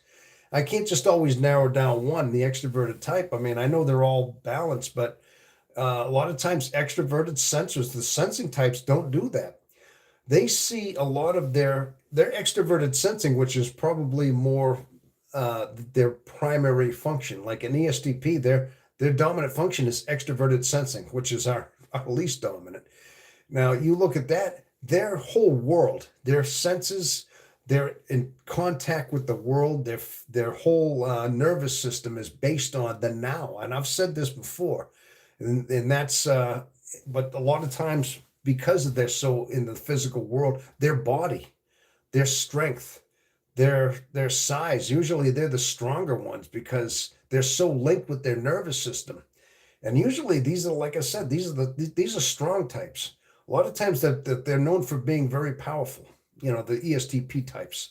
And you see these all the times. I mean, like I said, they make the good athletes, the good football players, the basketball players. A lot of these are your athletes. Sometimes it could be even your weightlifters and things like that. And usually they're the, you know, but that's how they're wired. So, but they're not really, they don't introspect like we do. They don't have that same quest internally. They lack it that way. I mean, we may, because I mean, obviously extroverted, their introverted intuition is last, where they're not really looking deep. They're not really making plans like we do. They're always in the now. They're right in the moment as they are. But their their whole mind, body, and soul, they would have it, but they're thinking more. Their body is like their first thing. Their whole senses is like their first draw, you know. And they're very much about the senses around them. They're putting things together. They're planning things based on basically their senses, how they're feeling things, how they're seeing things, you know. And but we're built so different. We're like completely built backwards from that. That we don't know any other way. The thing is, when you try to, like, let's say somebody is born with a different, like maybe born without eyesight, or maybe they're born with with missing limbs. Let's just say somebody's born without arms. Now they adapt to using their toes. You ever see some of these people? They play piano with their feet, you know, because they've never had hands. They know no other life. Now, my point is that when we're if you're introverted intuition, you can't really understand what it's like to be extroverted, being like having extroverted sensing be your primary function because because it's our inferior, you know. And all we know is what we are exposed to. We only know the way our mind thinks. And it's hard to say you put ourselves into somebody else, a whole other type, another type of mindset. It's hard to fathom.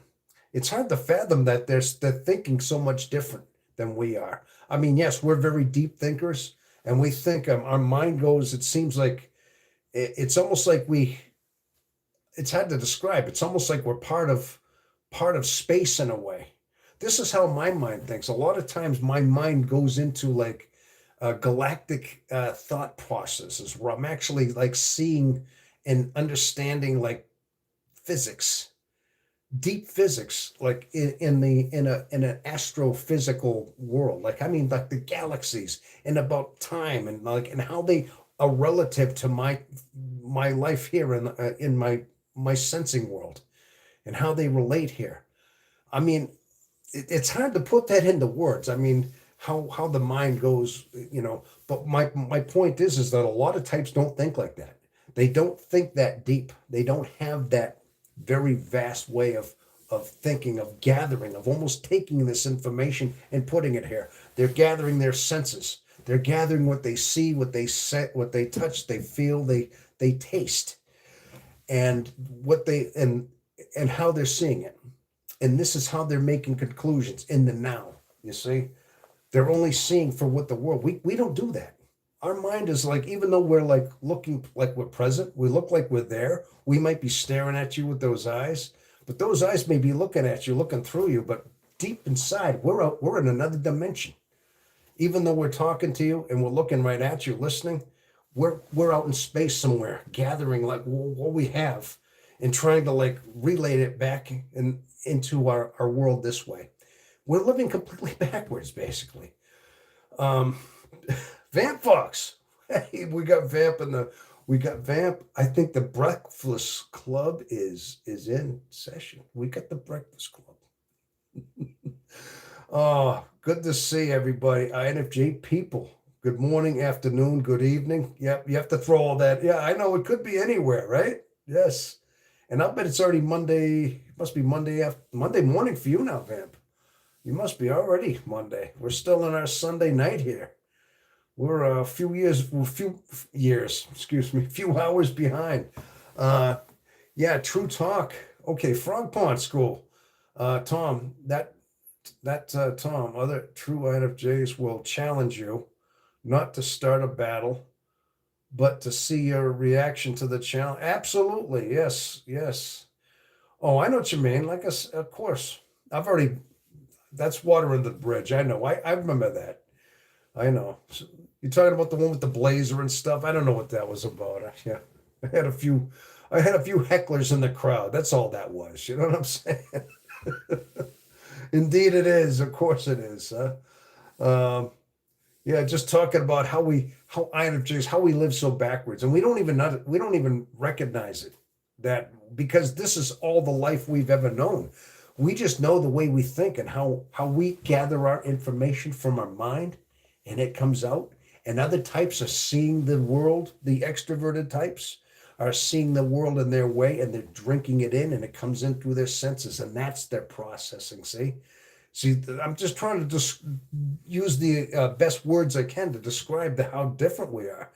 And but again, we know no other way. We can't see how the way they see, but they can't see the way we do either. Yeah, and that's where the misunderstanding comes from so many times, you know. And that's why we're so isolated because we're so rare too. And there's not many of us thinking that way. The introverted intuitive mind is that deep. And of course, Carl Jung used to talk about that. He used to try to describe the introverted intuitive mind. And yeah, he had his own way of putting it. The guy was brilliant in so many ways. In fact, he's the one he was the first one to like really put a forefront on the introverted intuitive. Yeah. If you hear some of his teachings and what he talked about, how deep that is, it's quite amazing. I mean, he had but obviously the guy did a lot of studying under that as well. But it's really hard to fathom. I mean, because we know no other way. You know, like I said, that's just who we are. So, indeed, it is. Okay, so yeah. Well, like I said, the Breakfast Club is in. Yeah, I decided to do another. Oh, if you noticed, Jethro, if you're still out there, Jethro, hopefully you're out there. If you noticed, I did another vertical. I remember the one from last week, and I tell you, I do notice that it does put a different algorithm in there. Somehow it's there must be something that goes on. I mean, I still get a lot of regulars in there, but I see a lot of different faces and a lot of different chats come in that I've never seen before as well. So it definitely opens up a whole different avenue. All right. Yes. Okay. Yeah. All right. So how how long have I been doing this here? Let me see. I'm trying to check down. 102 minutes already. Yeah. Again, time just seems to fly by when I'm doing these lives. It just seems to go by. It just goes by fairly quick. And before I know it, it seems like a couple hours seem to go by. Yeah. 100, well, almost 109. Well, not quite 2 hours. Yeah, not quite 90 minutes. So, uh, all right. So, but anyway, good to it's good to see everybody's in and doing well. Hopefully, everybody's doing well. I mean, from some of the comments, oh, I can't believe the chat is this long. I'm kind of I'm just now. Is anybody ever watching some of these rebroadcasts? Has anybody taken any interest?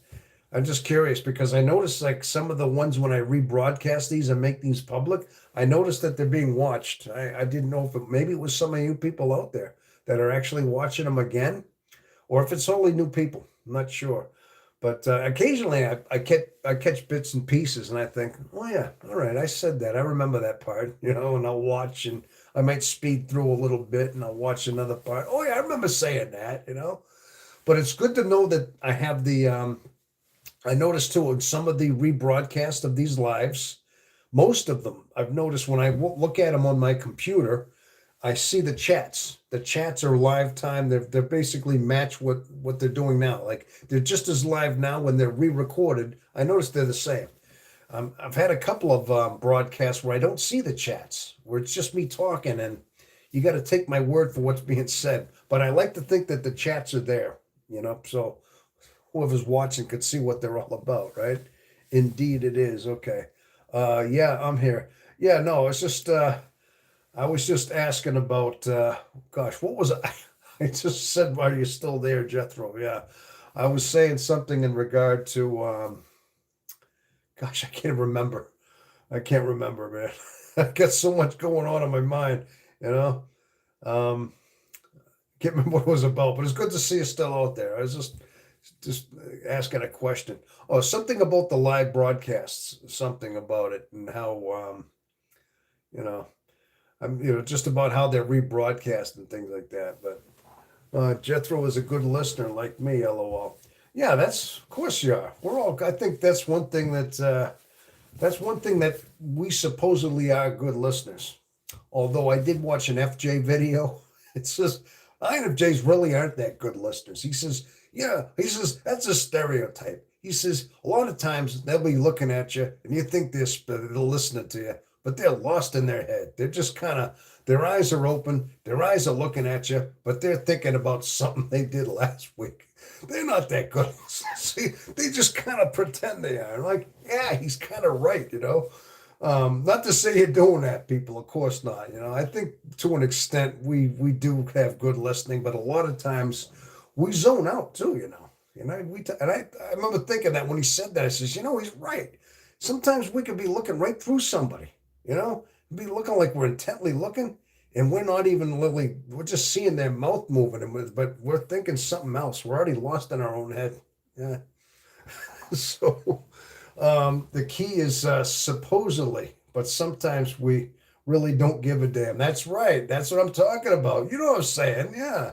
Right. So hidden. One of my brothers does that to me. Yeah, he gets me on my nerves for some reason. He's always that way when you see the bee sling a lot. Yeah. Oh, I can understand that. Now, is your brother basically like he looks through you, like he pretends he's looking? Or ever sometimes I used to get a brother like be trying to explain something to them, and they give you the obvious like they start giving they making goofy faces like they think you're stupid for saying it. They pretend they're looking at you, but they start making a face right in front of you. My brothers used to do that stuff too, or they just like kind of look like yeah, whatever, like they're not even paying attention to you. Sometimes they make it obvious. Yeah, I think we get that a lot when we start talking to certain people. Yeah, but then the funny thing is, whatever you're saying, a lot of times they may be disregarding it, and then a week later, what you said came true. Whether they want to admit it or not. They'll never admit it. I've had things like that happen, or I've said things or predicted things, and got disregarded, and then like a few days later something happened and it happened the way I said, but they never admit it. They admit that they'll pretend like it never happened, just because, they never want to. Yeah, they never want to admit that they should have listened to you.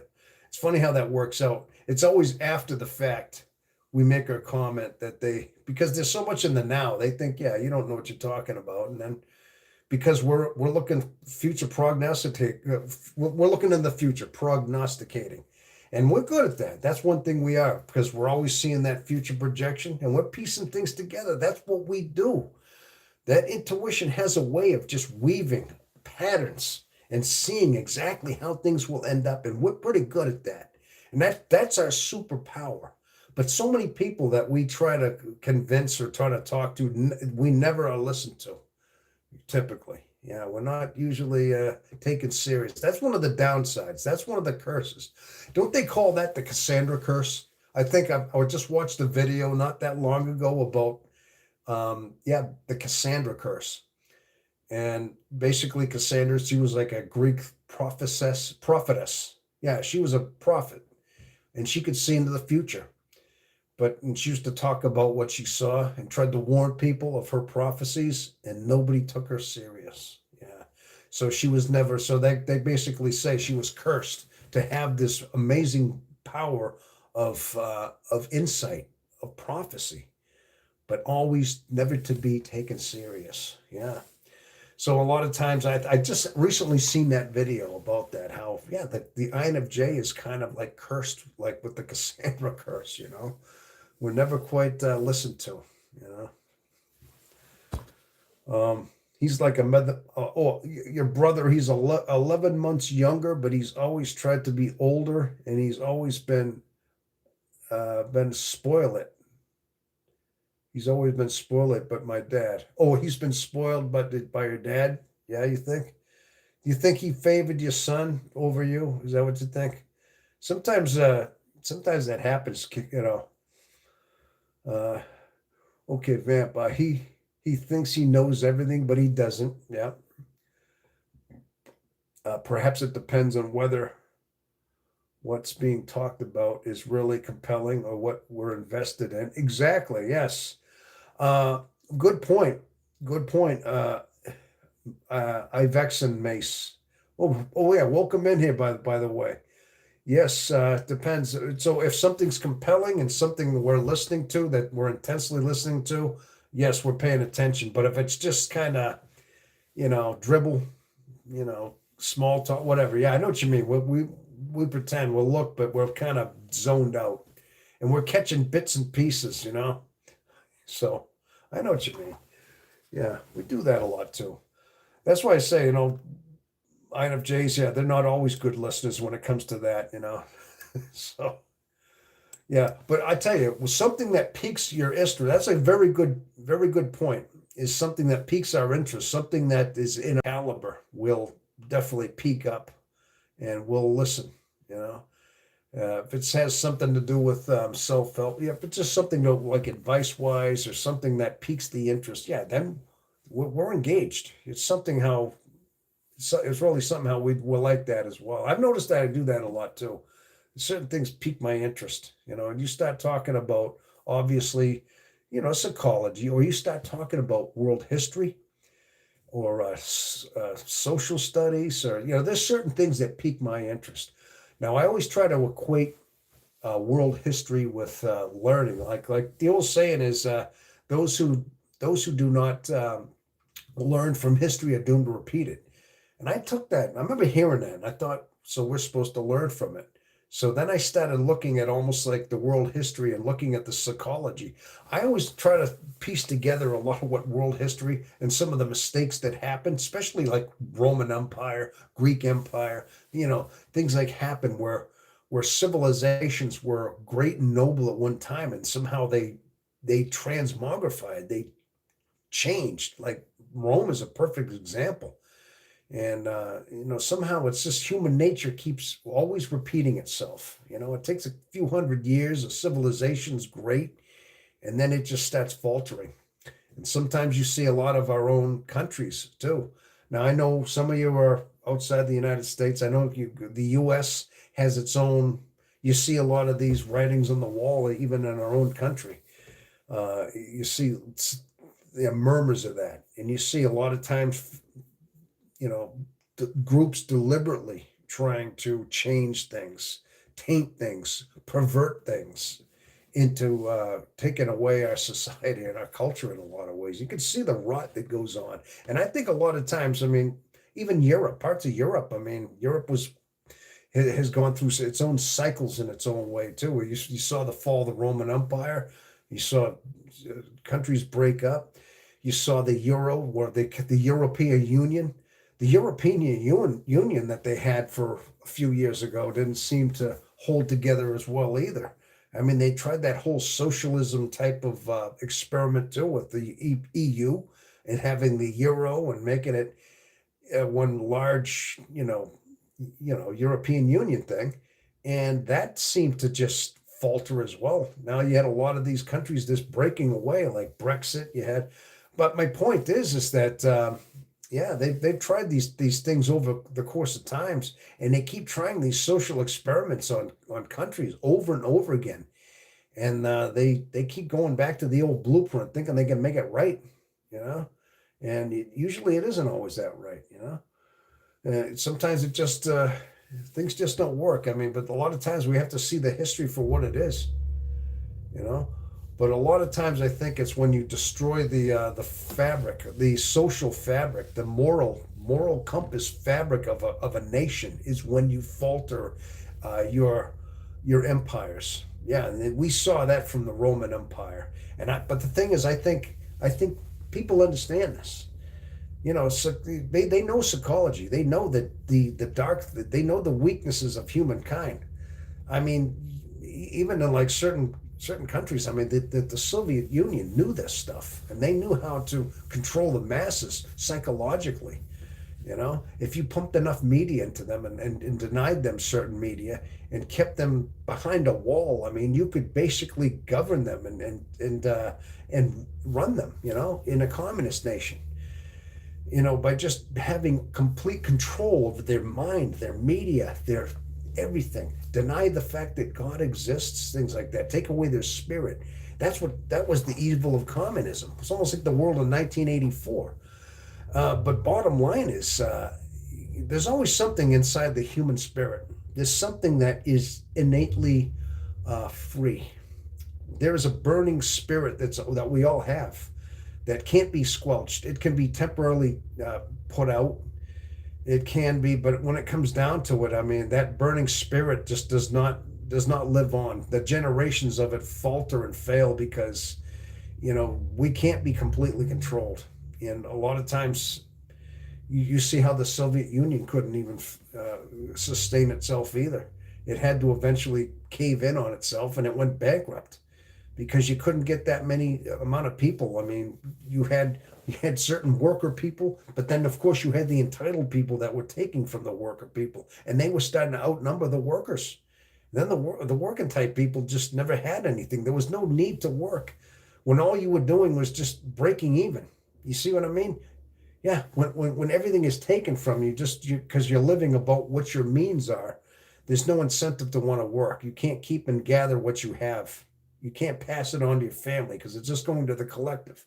See, this messes with our whole understanding of what our true freedom is. Okay. See, I don't want to get too deep into it, but this is how my mind computes things and how we learn from history. We're supposed to see all these things. Ultimately, we're supposed to see how civilizations have fallen, different types of civilizations. You had the Roman, you had the Soviet Union. You're seeing different ones that crumbled and fell, but all they all basis was is when they took away the spirit, our inner spirit, and they took away our God, and then government became God in a sense. And these things do not work. They crumble under their own weight.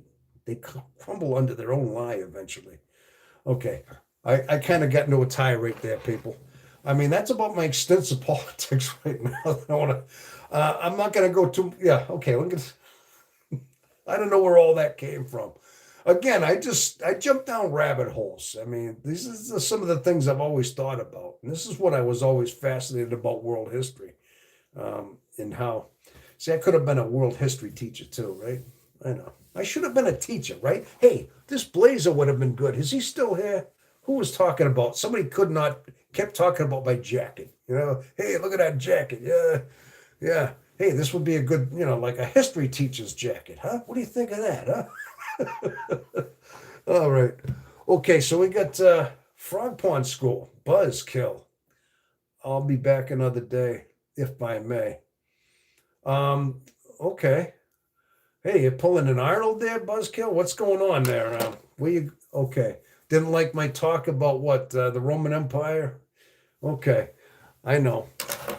You can't please all the people all the time, but you can please some of the people some of the time. Oh wait, reverse that. Yeah, turn that around a little bit. Okay, you got your youngest back there. Okay, all right. So, all right. But let's see, it's 8:02. How long have I been doing this already? Let's see. I'm going to check and see what I got for time here. We have 12 people watching. Hello there, 12 watching. Good to see everybody. And I've been here 118 minutes. I can't believe it's been that long. Almost an hour and a half. Almost an hour and a half. Okay. I've already told myself I'm not going to do a marathon as far as too long of a show today. I will do enough of one, but I wasn't going to go like I did last night. Last night, whoever remembers, I went so long it got to the point where I was having technical difficulty and I had to leave a little bit early, but I was there almost 4 hours. I don't know if I can quite go that long tonight, but that's okay. So. Okay. Well, anyway, people, did anybody have any concerns or questions? Did you want to steer me into another different, or please, somebody help me. Somebody come up with a comment, maybe a question. You got to put me down another rabbit hole, people. I could talk about world history, but I gotta come up with something else. Somebody's got to like steer me into another direction over here, if you know what I mean. That's all. So, but yeah. So Frog Pond, Buzzkill. I'll be back another day, if I may. Okay, that's the last transmission I got. It sounds like Buzzkill wasn't digging some of my comments, I guess. That's the last thing I was left with. Something tells me he went and had to do something else. Okay, I get that. I get that. So, all right. But but as far as but like I said, I think a lot of times this is the way.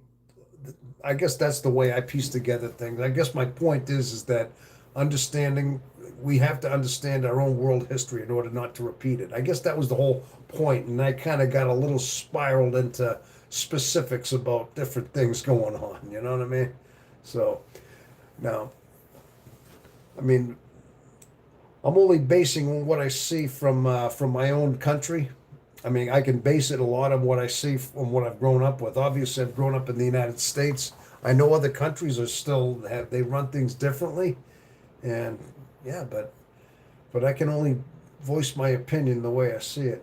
Okay, oh, Frog Pond, you know nothing about war. I've been to Vietnam. I'm 79 years old.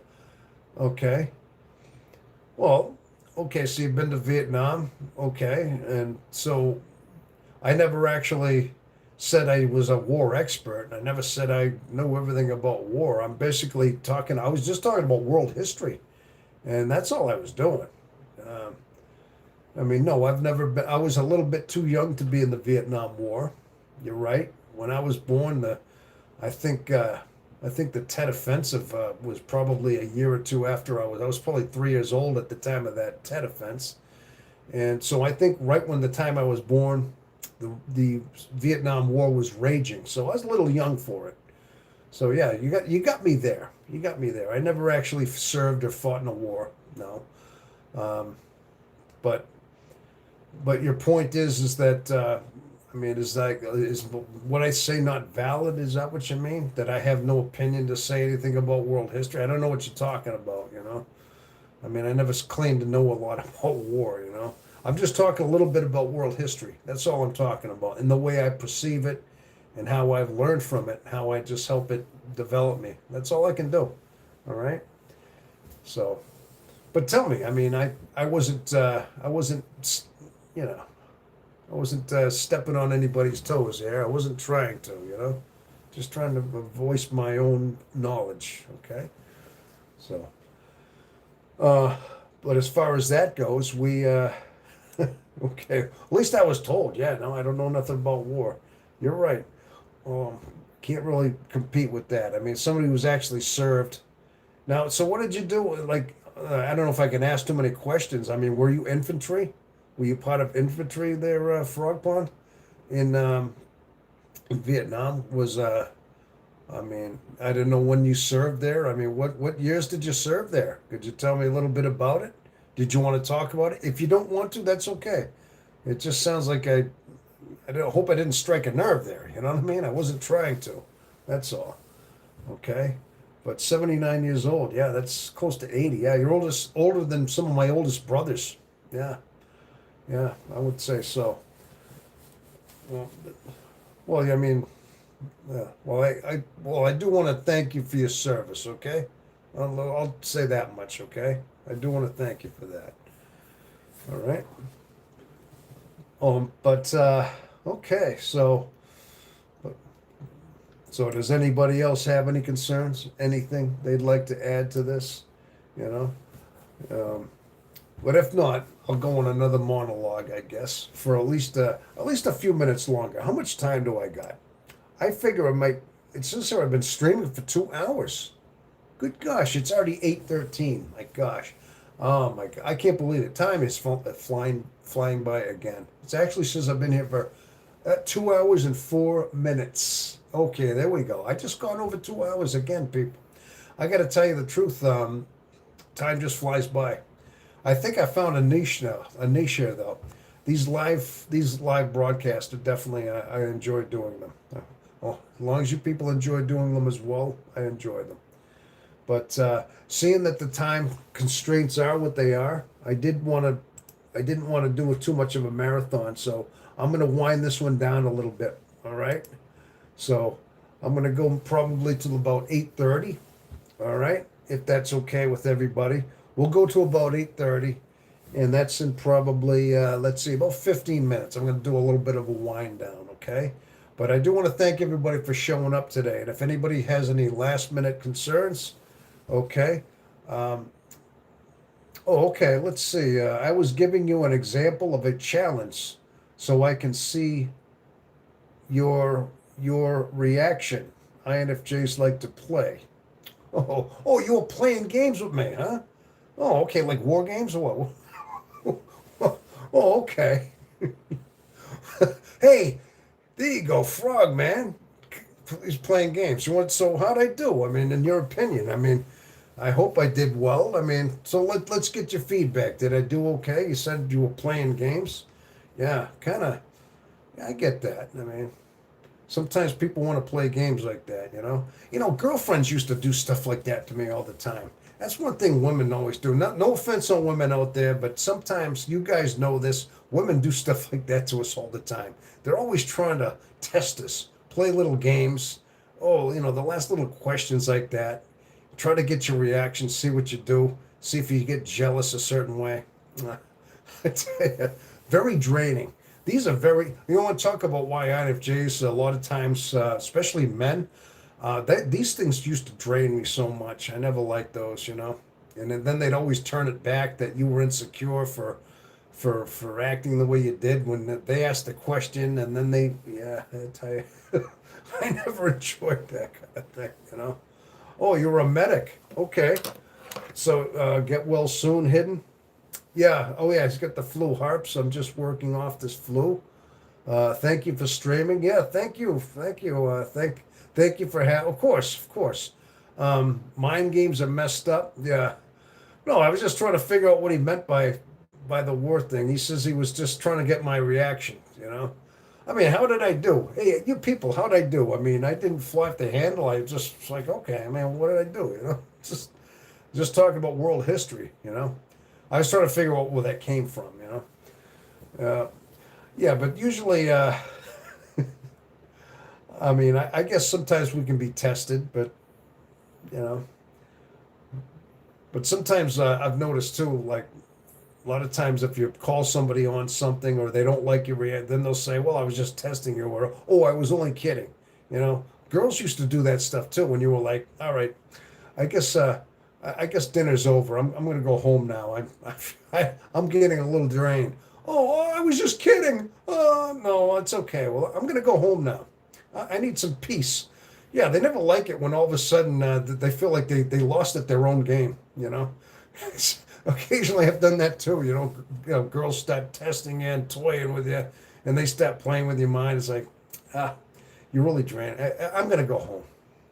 But we haven't even had dinner yet. Yeah, well, I'm not hungry anymore. All of a sudden they're kidding and they were joking and they were just playing games. It's like, whoa, now you're making it worse. You're just toying with my emotions? Oh, you made it all the worse. Okay, all right, enough of that. Mind games are messed up. Yeah, I know. That's a lot of times, I mean, they're not, I know what you mean. Well, hopefully I did all right, though. So, Frog Pond, hopefully, like I said, I mean, as far as like, you were a medic, though. You were a medic. Yeah, I'm sure that was quite an interesting thing you had to go over there. Yeah, I would imagine. Yeah, I mean, right in the front line doing the medic and having yeah, there's a lot of responsibility in that. Definitely. I mean, just having to uh, take in badly, very severely, badly injured troops and try to just kind of piece them together just for their survival. You know, just enough to get them back home or whatever. Yeah, I'm sure that's a very stressful job. I don't envy that. I mean, I really don't. But you had to do that. That's what you had to do at the time. Yeah, definitely. I mean, that's you know, uh, very stressful. But I mean, it's something that was needed to be done. I would think. Again, I'm kind of glad I was personally spared having to go through that. I just happen to live in a certain peacetime in my country where, that they stopped the draft. There wasn't really any major conflicts. Then the time I would have been primed to go do service, and through the 80s, and a lot of it was Cold War maneuvers. There were no major conflicts. In fact, there were no major conflicts in the U.S.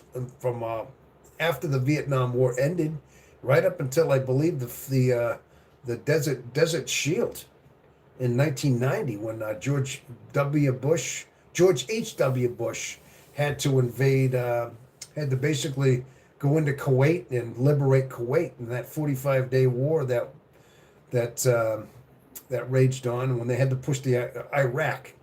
The Iraq had invaded Kuwait. That's right, and that was the first one since Vietnam. So the whole time, yeah, it was a peacetime. I actually tried to get into the military, but being that I wasn't a very good student, dropped out of school. I decided to run away. It kind of messed up my whole, it messed up my opportunity to go into the military. So I kind of messed myself up by not being a good student and deciding to cross country and run away.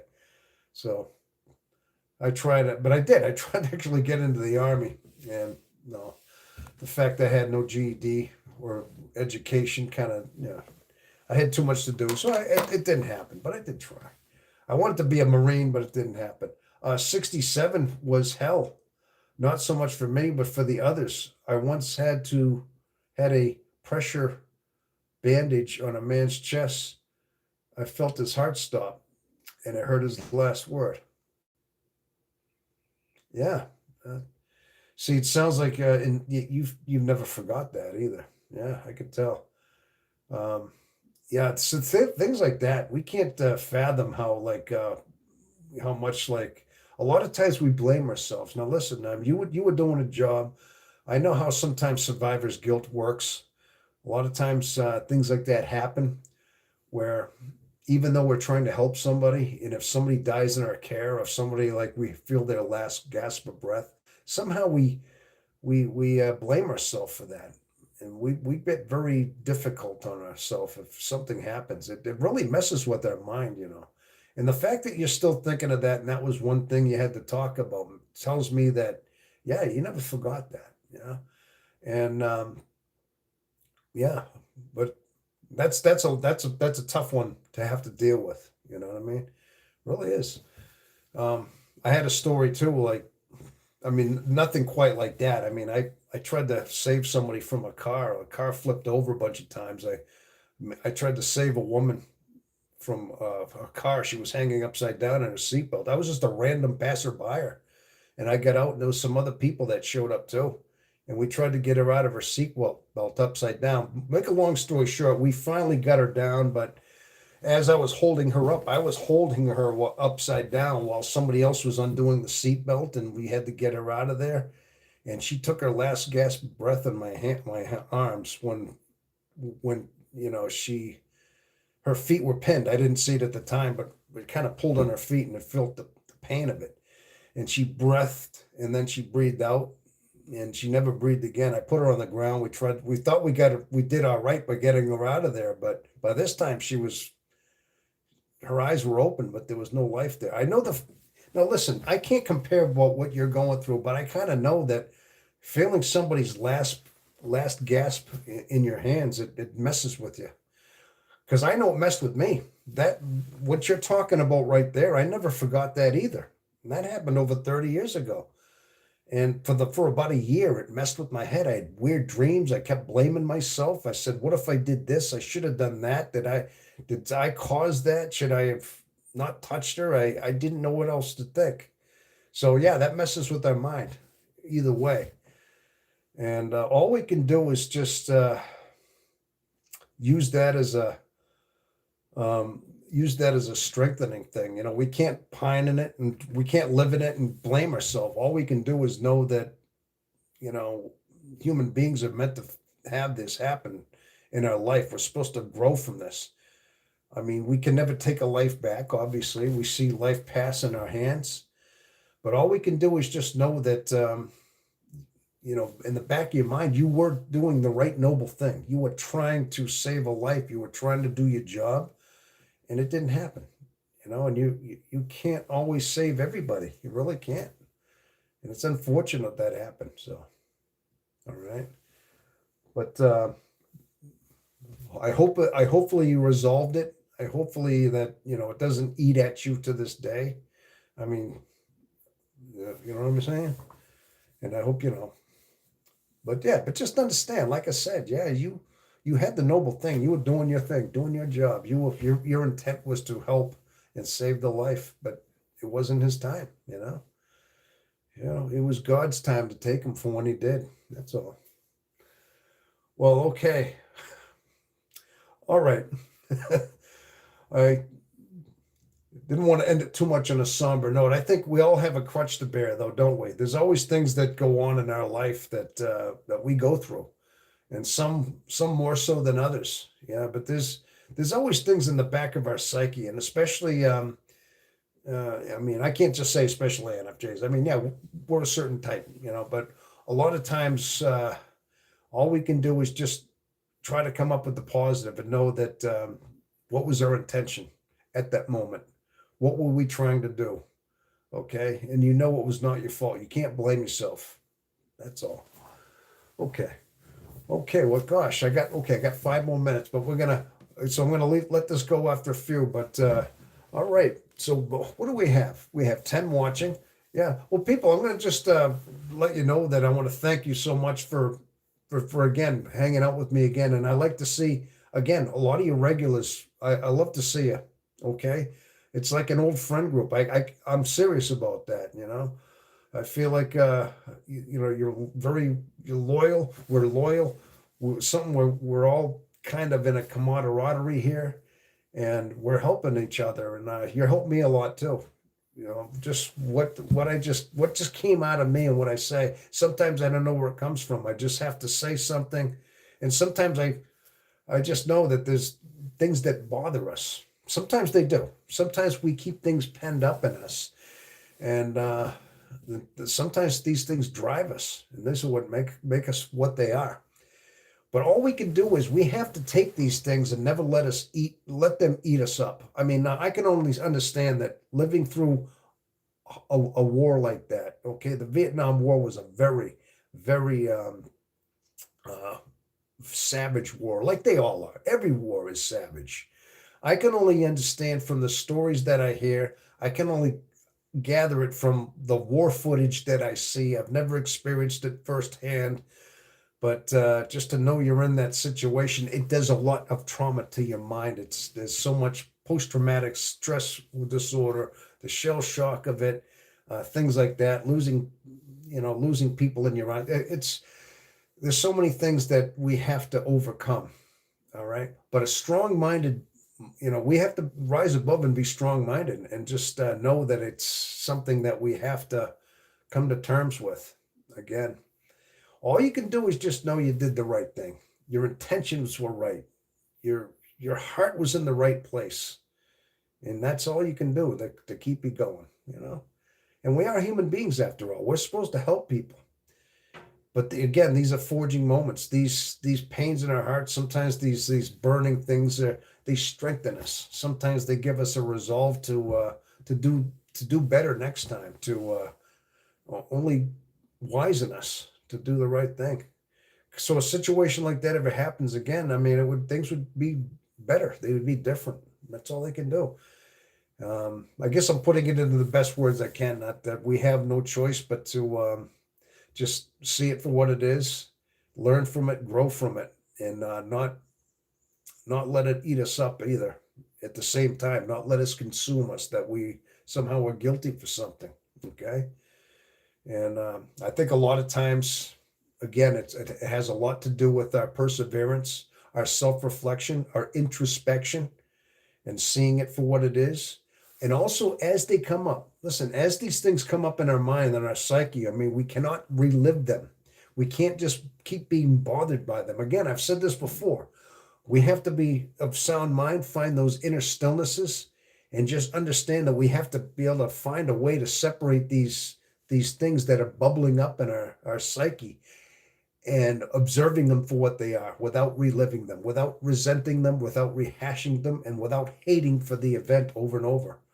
That's hard to do, but at the same time, that's what we have to do. And that's how we move past things, is to look at them objectively and not get caught up in swirling them around in our mind all the time like we tend to do. Okay. I know I say that quite a bit, but that's what our whole focusing and our stillness and our meditation teaches us, ultimately, is to separate these things, okay, so they don't eat us up. All right, but these are how we resolve our traumas. These are how we are supposed to resolve them. And it also builds strength and character in our heart. A strong-minded mind will resolve these things. It's the weak-minded. It's the ones, when we are weak-minded, these are the ones that eat us up and consume us. So we have to rise above it and be strong-minded. Again, one thing we have going for us is the INFJ personality type. We rise above this. For the most part, this is what we spend a lot of our lifetime. It may take our lifetime, but that's what we do. This is what we do. And all we can do is encourage each other to do that. Okay. And we have to watch each other's back and know that this is our strong point. These are some of our strong points in our life. We're very strong-minded people, and we can rise above this. Okay. So, all right. Thank you so much, Tom. Well, I want to thank you all very much for, again, being here. And you lighten my day every time I see you. Okay, people. So, yeah, so it's 8:30. Okay, so listen, next weekend, and again, I'm gonna try to do these maybe next weekend again, maybe another Saturday afternoon, Saturday night, wherever you are. I gotta work for the week, do my 40 some odd hours work week with my driving, but I will do this again, okay? And I'd like to do another one maybe on the weekend. All right. Again, I like these lives. uh, Okay, Justin, have a good evening, Tom. I dig the blazer. Hey, Justin, I don't know how long you've been here, but I've been here for a couple hours. I'm getting ready to sign it off, but thanks a lot, man. Everybody's been talking about the blazer. Yes, well, thank you. Thank you. I appreciate, I guess the blazer's a hit there, huh? Thanks a lot. I appreciate that, Justin. Hopefully you stuck around a little bit to hear some of what I've said, okay? Hopefully you didn't just get here because I'm getting ready to sign off, all right? Yeah, I've been here a couple hours. But listen, next weekend, like I said, expect me either a Saturday or Sunday night next weekend for sure, okay? Just got here. Long day, but a good one. Hey, listen, if you're interested, Justin, just so you know, after I sign off here, typically if you stick around, if you stay on this site or my channel, it might immediately just repeat. If you're interested, that is, if you want to hear, if you want to see the live in its entirety. It won't be live anymore, obviously, but you'll be able to catch up on it, okay? But I was going to sign off, all right? And also, the one I did last night, I haven't quite made it public yet, but I do plan on putting a thumbnail on that, and I want to make that one public as well, okay? Try to get these lives out here as well, okay? Well, anyway, so thank you so much, people, for all being out there, okay? I appreciate it. And listen, I love you. I love you, people. You just make my day, and this is why I do it. You people just inspire me to come out here every day, all right? So until the next time, people, thank you again, and have yourself a wonderful rest of your day, okay? Thank you. All right.